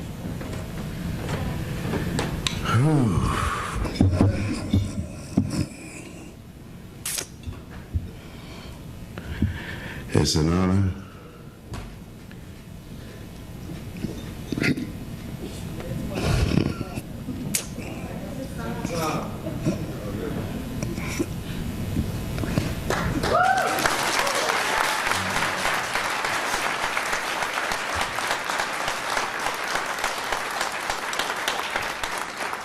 Okay, I just lost $20.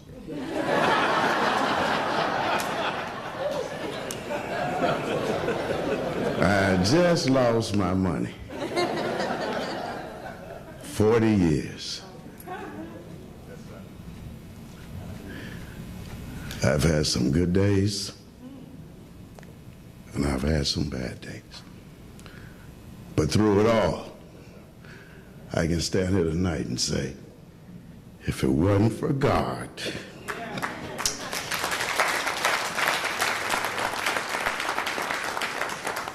where would I be?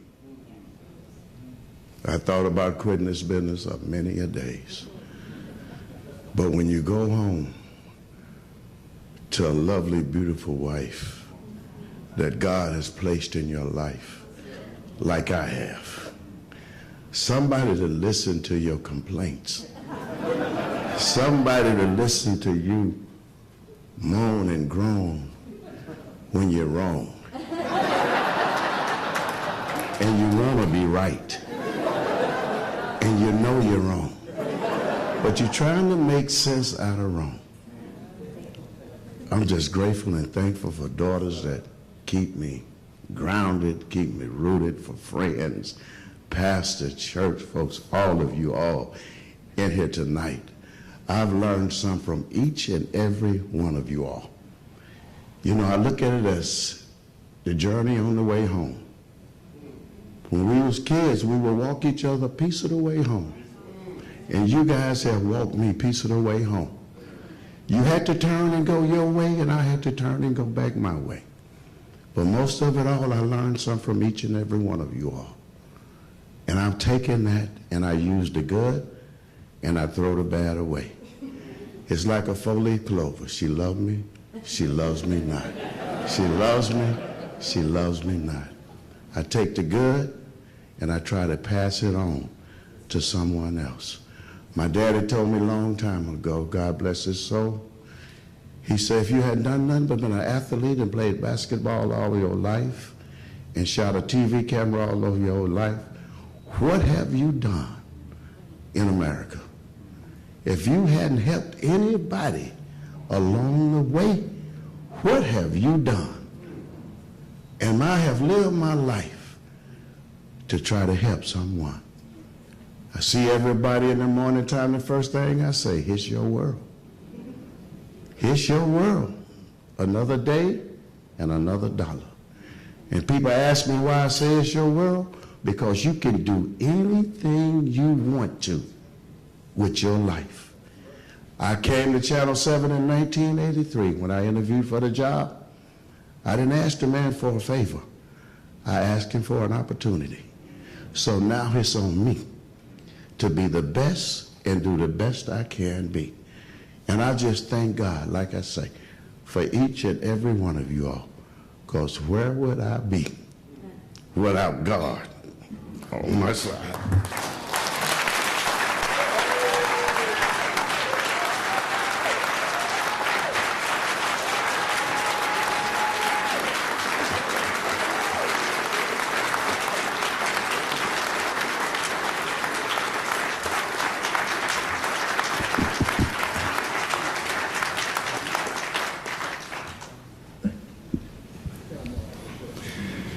We are doing something tonight that rarely happens in any of our regional NATAS chapters, much less our Mid-America chapter, and that is a husband and wife induction, but that's what we have tonight. Amy Oliver Barnes has built an almost 50-year award-winning career in front of and behind the camera, in and out of broadcasting, and now even guiding the careers of beginning broadcasters. Whether it was working in television news in Arkansas and public relations or on the faculty at UALR, Amy Oliver Barnes has brought something quite special to everything she's done. KATV Channel 7. Amy Oliver, News Scene 7. Amy Oliver, News Scene 7. But we were young reporters. She was a good reporter. I enjoyed getting to work with her. As Amy progressed through her career, she became a co-anchor, and a really good one at KATV. Before we go to Chuck, we'd like to tell you that an emergency shelter has been set up at Little Rock at 36th and Walter Streets. When I started at KATV in 1979, Amy Oliver was already the co-anchor with Steve Barnes. What I didn't realize is that she was fairly new to the position and was the first female main co-anchor in Arkansas, and at the ripe old age of 23.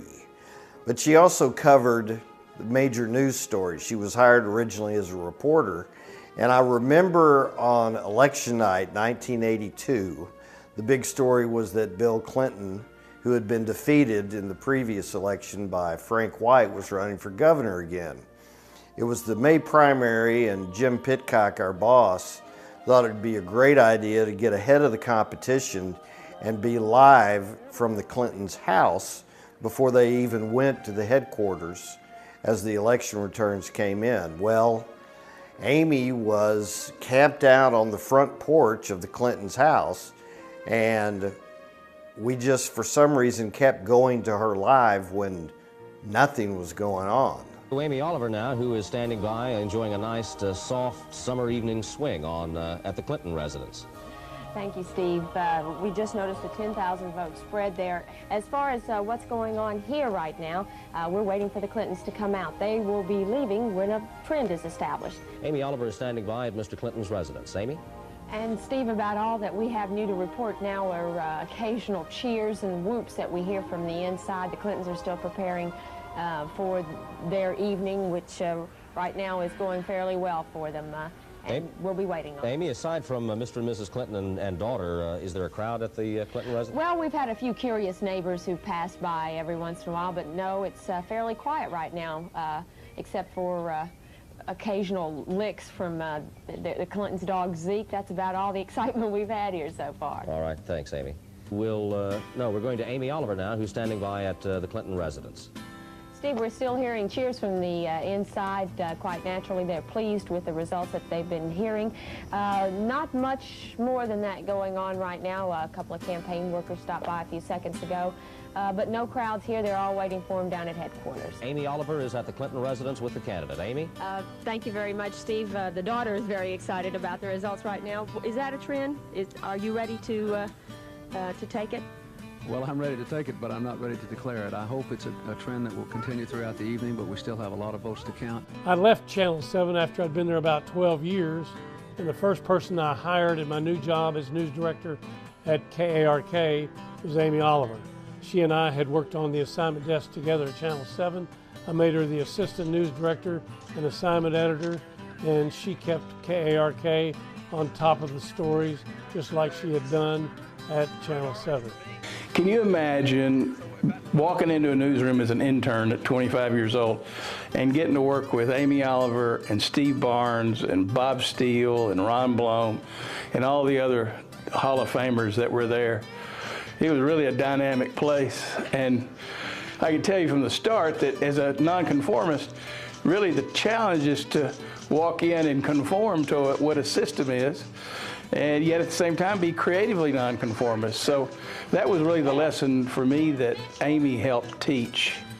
She basically swooped in to help us out with a very ambitious project we were calling AETN Debate Night.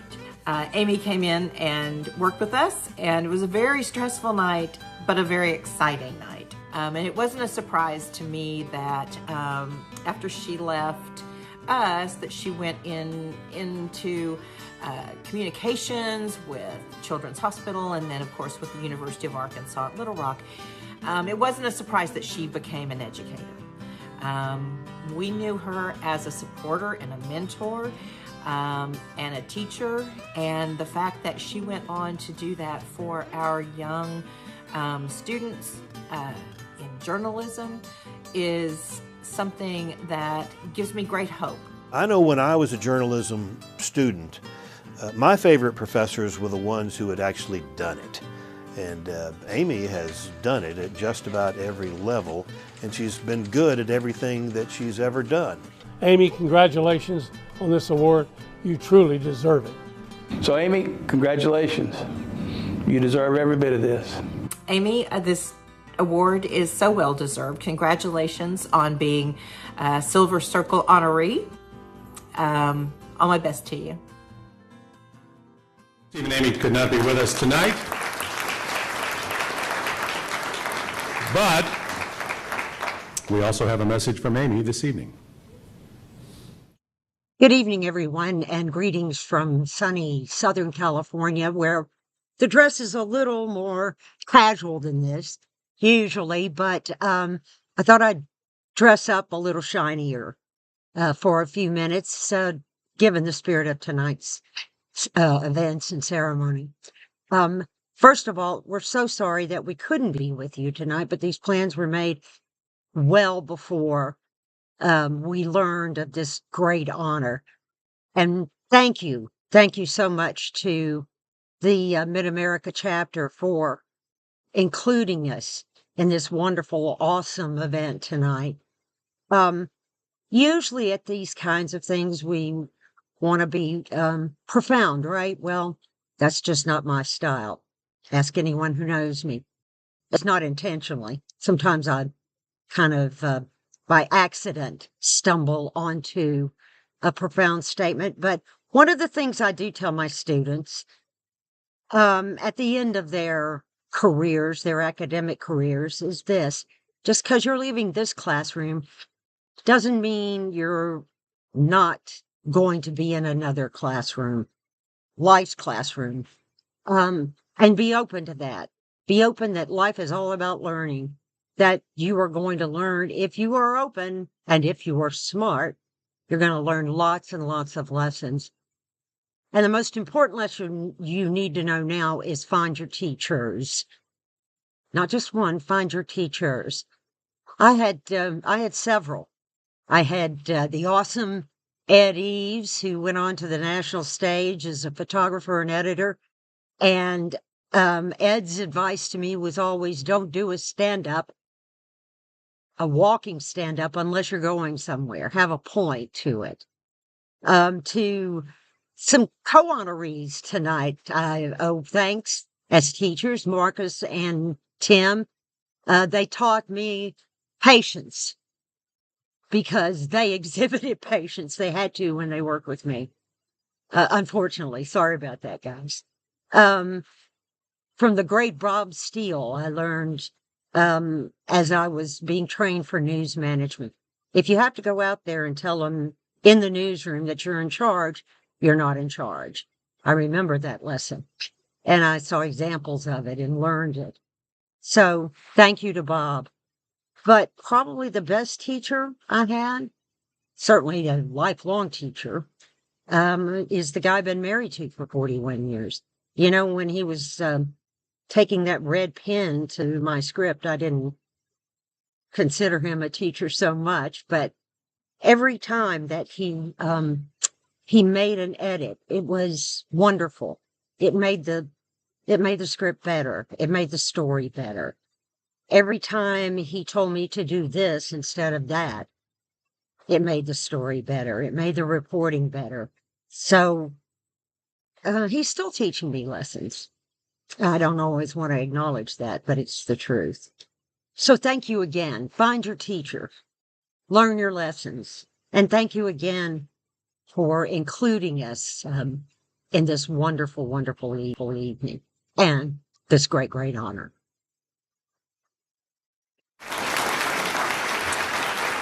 Accepting on her behalf a legendary Arkansas journalist who has been at the center of preserving the video history of this great state through his work at the Pryor Center after spending 3 decades at KETV.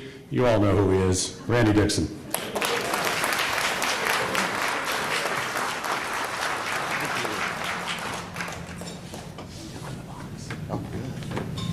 Better for transport. Yes. Just want to say thank you for Amy, and I'll make sure she gets this. Sure.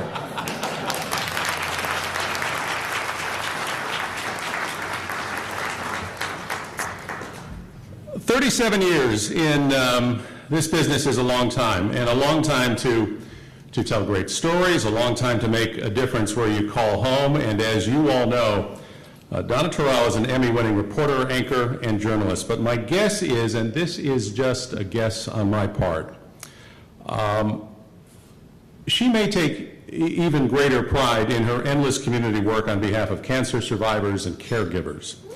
One of the things that we as an induction committee consider is the level and commitment of their work in the industry and especially in their community. And believe me, Donna checks all of those boxes. A lot has changed over the past 2 decades in Central Arkansas, but one thing has remained constant. Fox 16 News at 5 starts now. Good evening, everyone. Thanks for joining us. I'm Donna Terrell. I'm Donna Terrell. I'm Donna Terrell. Her contagious smile, warm personality, and passion for news has lit up the airwaves for the past 37 years. She started her career in Battle Creek, Michigan, then moved on to South Bend, Indiana, Cleveland, Ohio, and Detroit, Michigan. Let's see here. This is Tom Haran. Tom Haran. Or it might be Harvren. But anyway, he obviously watches Channel 3. But in 2004, the Diamond State needed a seasoned veteran to help launch a 9 p.m. newscast on Fox 16. Donna is an exemplary station ambassador and station representative. Magic Springs and Crystal Falls theme park has a new owner tonight. What you see on camera is Donna. She's an incredibly sweet person. And so a great balance of wonderful talent and a big heart. Arkansans immediately fell in love with her charm, her passion for fashion, various hairstyles, and of course, her sense of humor. I am sitting with two Glee fans right here. They're Glee fans. Maybe I should check it out. All right, well, yeah, maybe you should. But it's her unwavering support and love for the community that sets her apart from the rest. There's no one that is embedded in the community more than Donna. In 2011, tragedy struck when her daughter, Quaya, passed away from colon cancer. She was just 27 years old.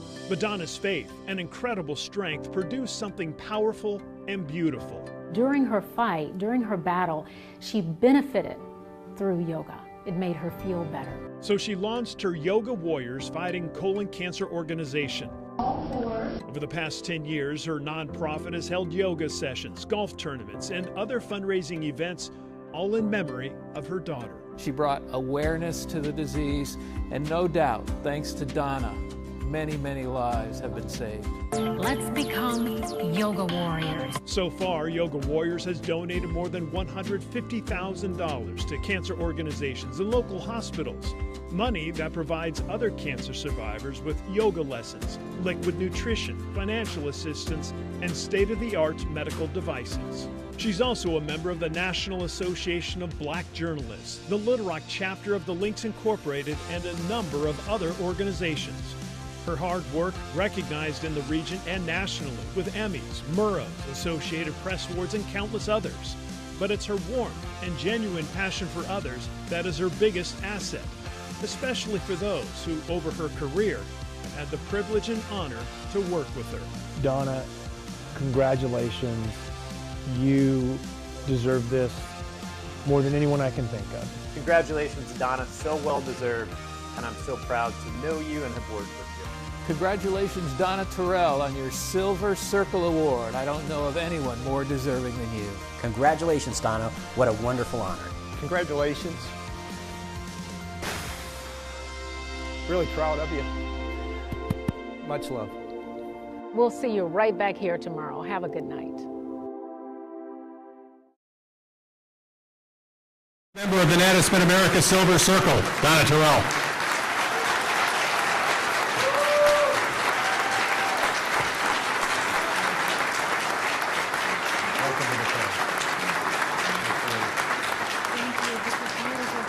Thank you so much. You said it was heavy, and it is. Good evening, everyone. I tell you what,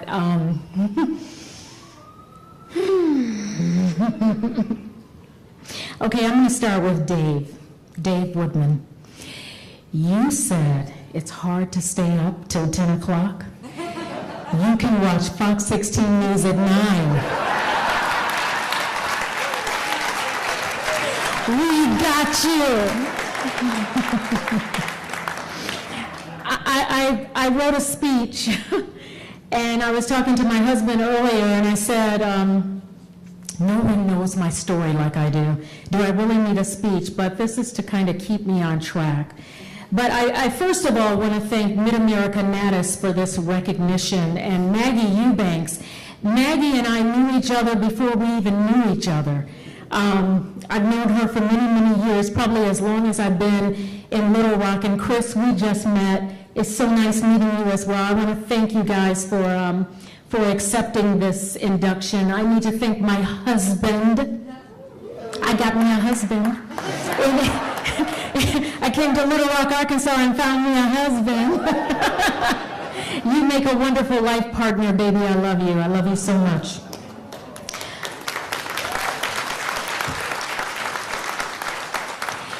And then, of course, I would be remiss if I didn't mention my TV husband, Kevin Kelly. Thank you, Kevin. Thank you, Kevin. And just so that his wife, Kim, knows, it's only on TV, okay? I have my tribe with me, part of my tribe. My friends, my family, Team 20 in the house. You need to know that Team 20 comprises of Fox 16 and KARK4, which means Team 20. I love you all. It's so good to be with you. And Little Rock chapter of the Links Incorporated, a community service organization. They talk about my community service, and then I go and join an organization that forces me to do even more community service. Indulge me for a minute. I know I'm the last person to speak here, but I want to share a story with you that I think is really important. I remember a very, very long time ago sitting in my mom and dad's bedroom, on the edge of the bed, and I was talking to my mom. And I asked my mom this question. I said, Mom, what about college? And this was really an important question to ask at the time, because my mom was a very, very determined woman, and she instilled a lot of that in me. But I disappointed her, and she made no bones about telling me about the disappointment that I had become. I was disappointing to her because she had these big dreams for this daughter of hers who would come home with these great grades, and was like, she just talked about this kid who was so great in her mind. But this kid got pregnant at 15. And for something like that to happen for someone like me in a little small hometown, this little African-American girl, there were not going to be a whole lot of opportunities for me. And I said to my mom, because she always said, Donna's gonna go to college. So I said, Mom, what about college? And she said, we're all gonna go to college. And so what that meant, and I didn't understand it at the time, and trust me, I wasn't about to ask Mama, what do you mean? Could you just explain that? What that meant though, which I discovered, was when I graduated from high school, turned 18, they sent me off to college, Central Michigan University, and I was determined. I was determined at that point in my life that I was majoring in broadcasting. I knew then, because I knew I'm not going to get a whole lot of chances. I need to capitalize on this chance. After 2 years in college, my mom and dad, who had been taking care of my daughter, sent Quea to live with me. It's like, okay, she's yours now. So I had to get an on-campus apartment to raise my daughter and go to school. Well, little did I know, my mom enrolled in college. And she graduated.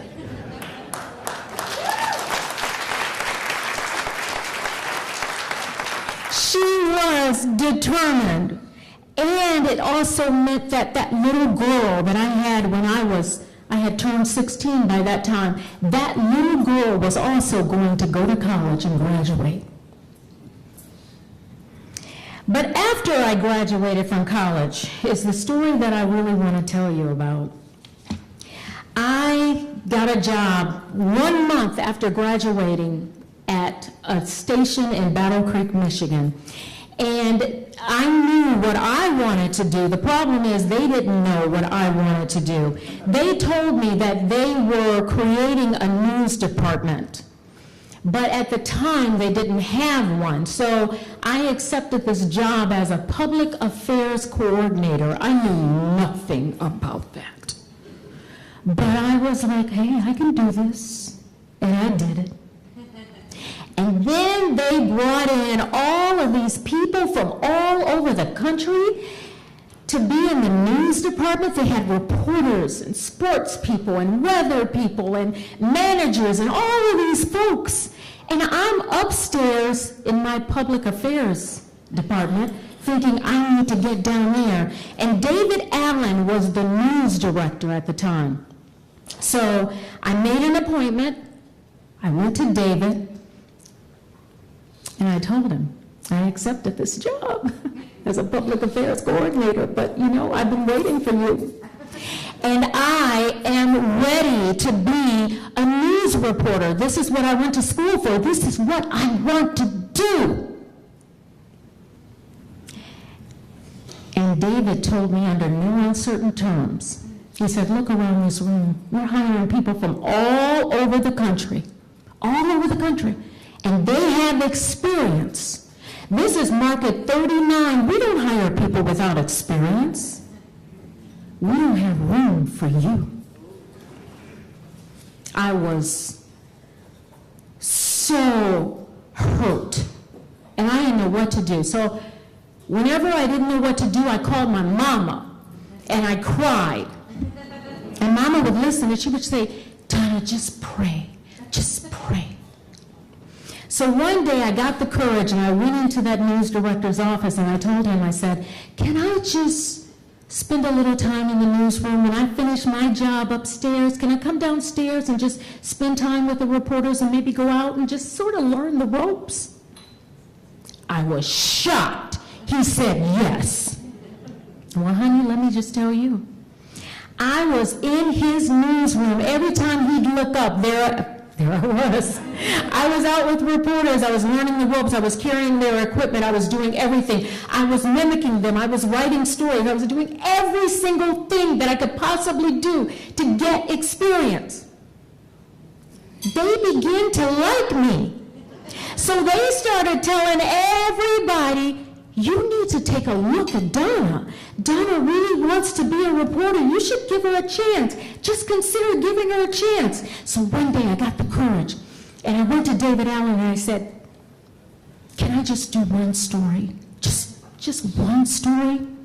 He finally agreed. He agreed to me doing a story, and he said, I am making no guarantees. That story may not see the light of day. I'm going to tell you that right now. And there are no guarantees that you will be a reporter. But fine, Donna, go out, do the story. Well, let me tell you. My very first story in life was a story on Flower Fest. They sent me, I am in the major leagues here, right? And they tossed me a softball. It's like, here, Donna, catch, Flower Fest. Go out and do this story.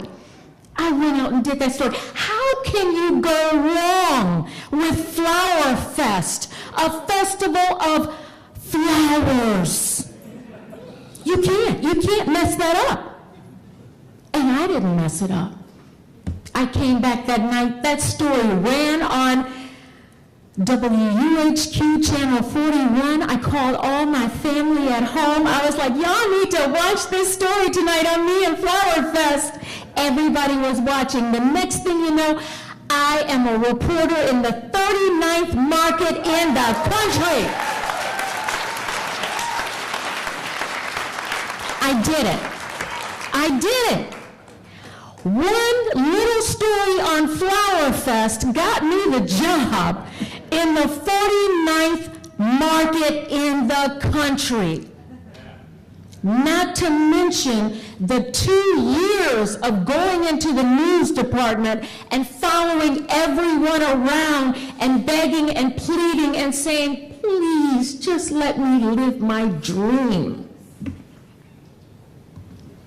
It's one thing to get into the department. It's another thing to stay, right?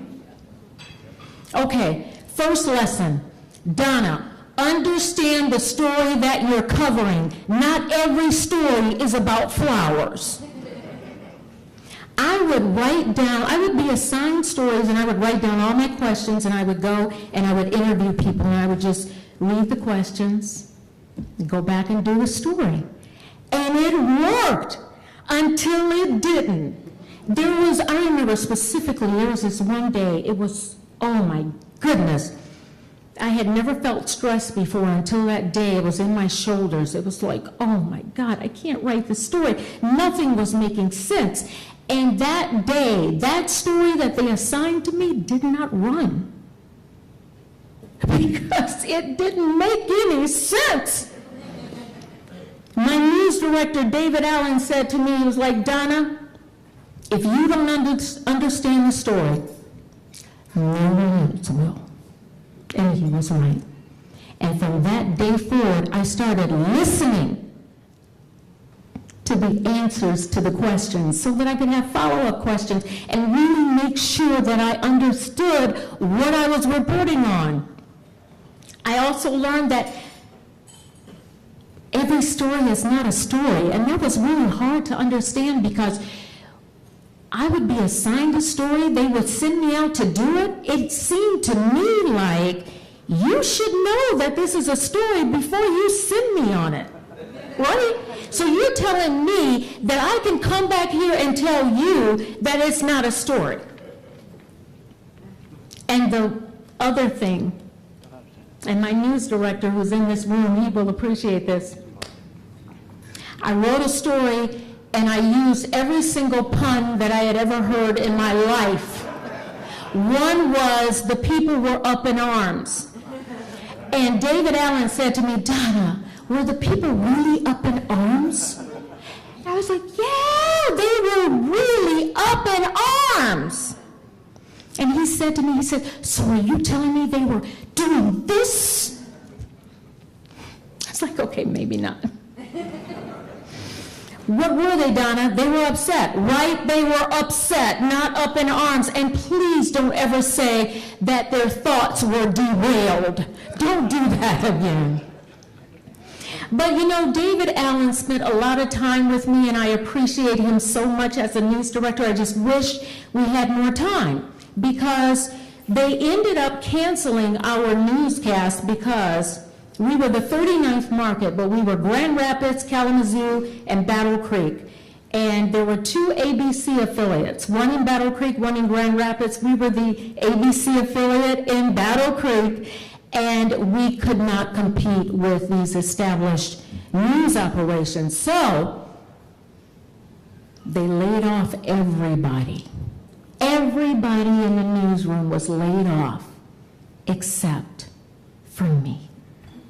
They kept me because I had more seniority. So I think these gifts from heaven, thank you, Lord. But I started anchoring the cut-ins in Good Morning America and doing special projects. And at some point, I decided it is time to leave. And I left. And the rest, my friends, is history. I have a lot of people to thank for this honor tonight. I want to first start by thanking God.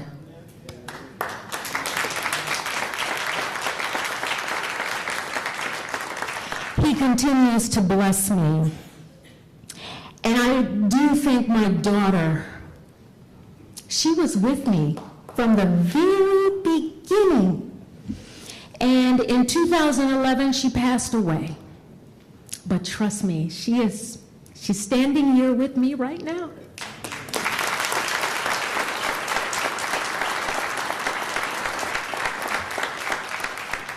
I also want to thank the many African American female journalists who came before me.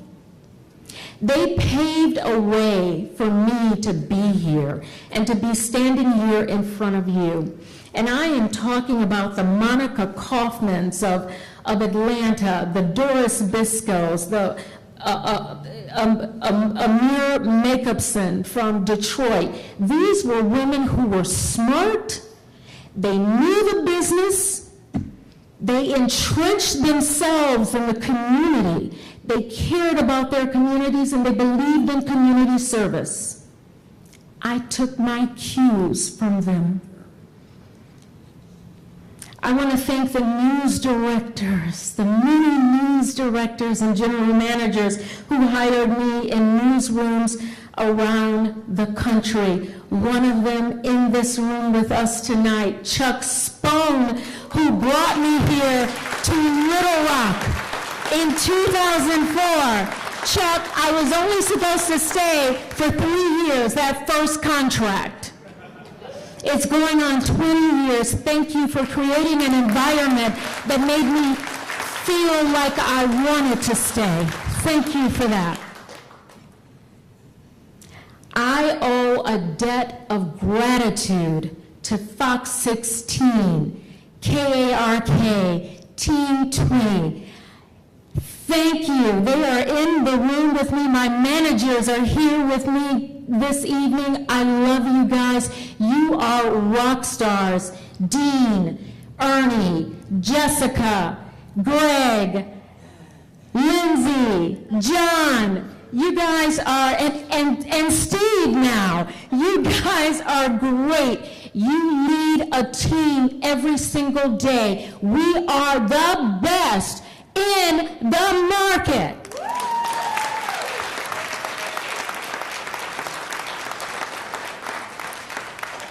No offense to Channel 11 and Channel 7. I'm biased, but I appreciate you guys from the bottom of my heart. I am in the room with you every day. We knock it out of the park, do we not? We do. And finally, my news director, Ernie Paulson. Ernie nominated me for this.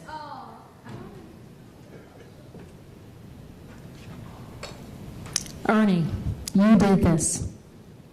Yes, you did. Thank you. First of all, thank you for believing that I am worthy of this recognition. And I'm going to tell you, I look back on my life and I think about David Allen. You are like what David Allen was and is to me, to so many young people who come through our newsroom.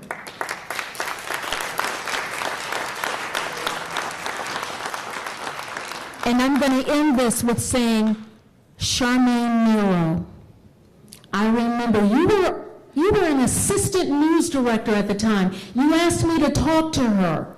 Charmaine didn't, it was a time when we were hiring people. They couldn't come here unless they had experience. Charmaine didn't have the kind of experience that we needed. I came back to you, I told you that. But Charmaine was one of those people who wanted it so badly, and I know what that's like. She told me she would stand in the mirror and practice live shots because she had never done a live shot in her life. I told you that, and you said, that's what I want to hear. You hired her. She is now in a top 10 market and thriving. Thank you. Thank you. Thank you all in this room, because I understand who you are and what it is that you do. We touch a lot of lives. We have the power. And I am so touched by everyone who's been nominated for this or inducted into this wonderful gold and silver circle. You guys, you planted the seed. You created an environment for people like me and so many others. We thank you for that. And I thank you for taking the time to listen to my story. Thank you, everybody. Thank you, NATAS. I appreciate you all.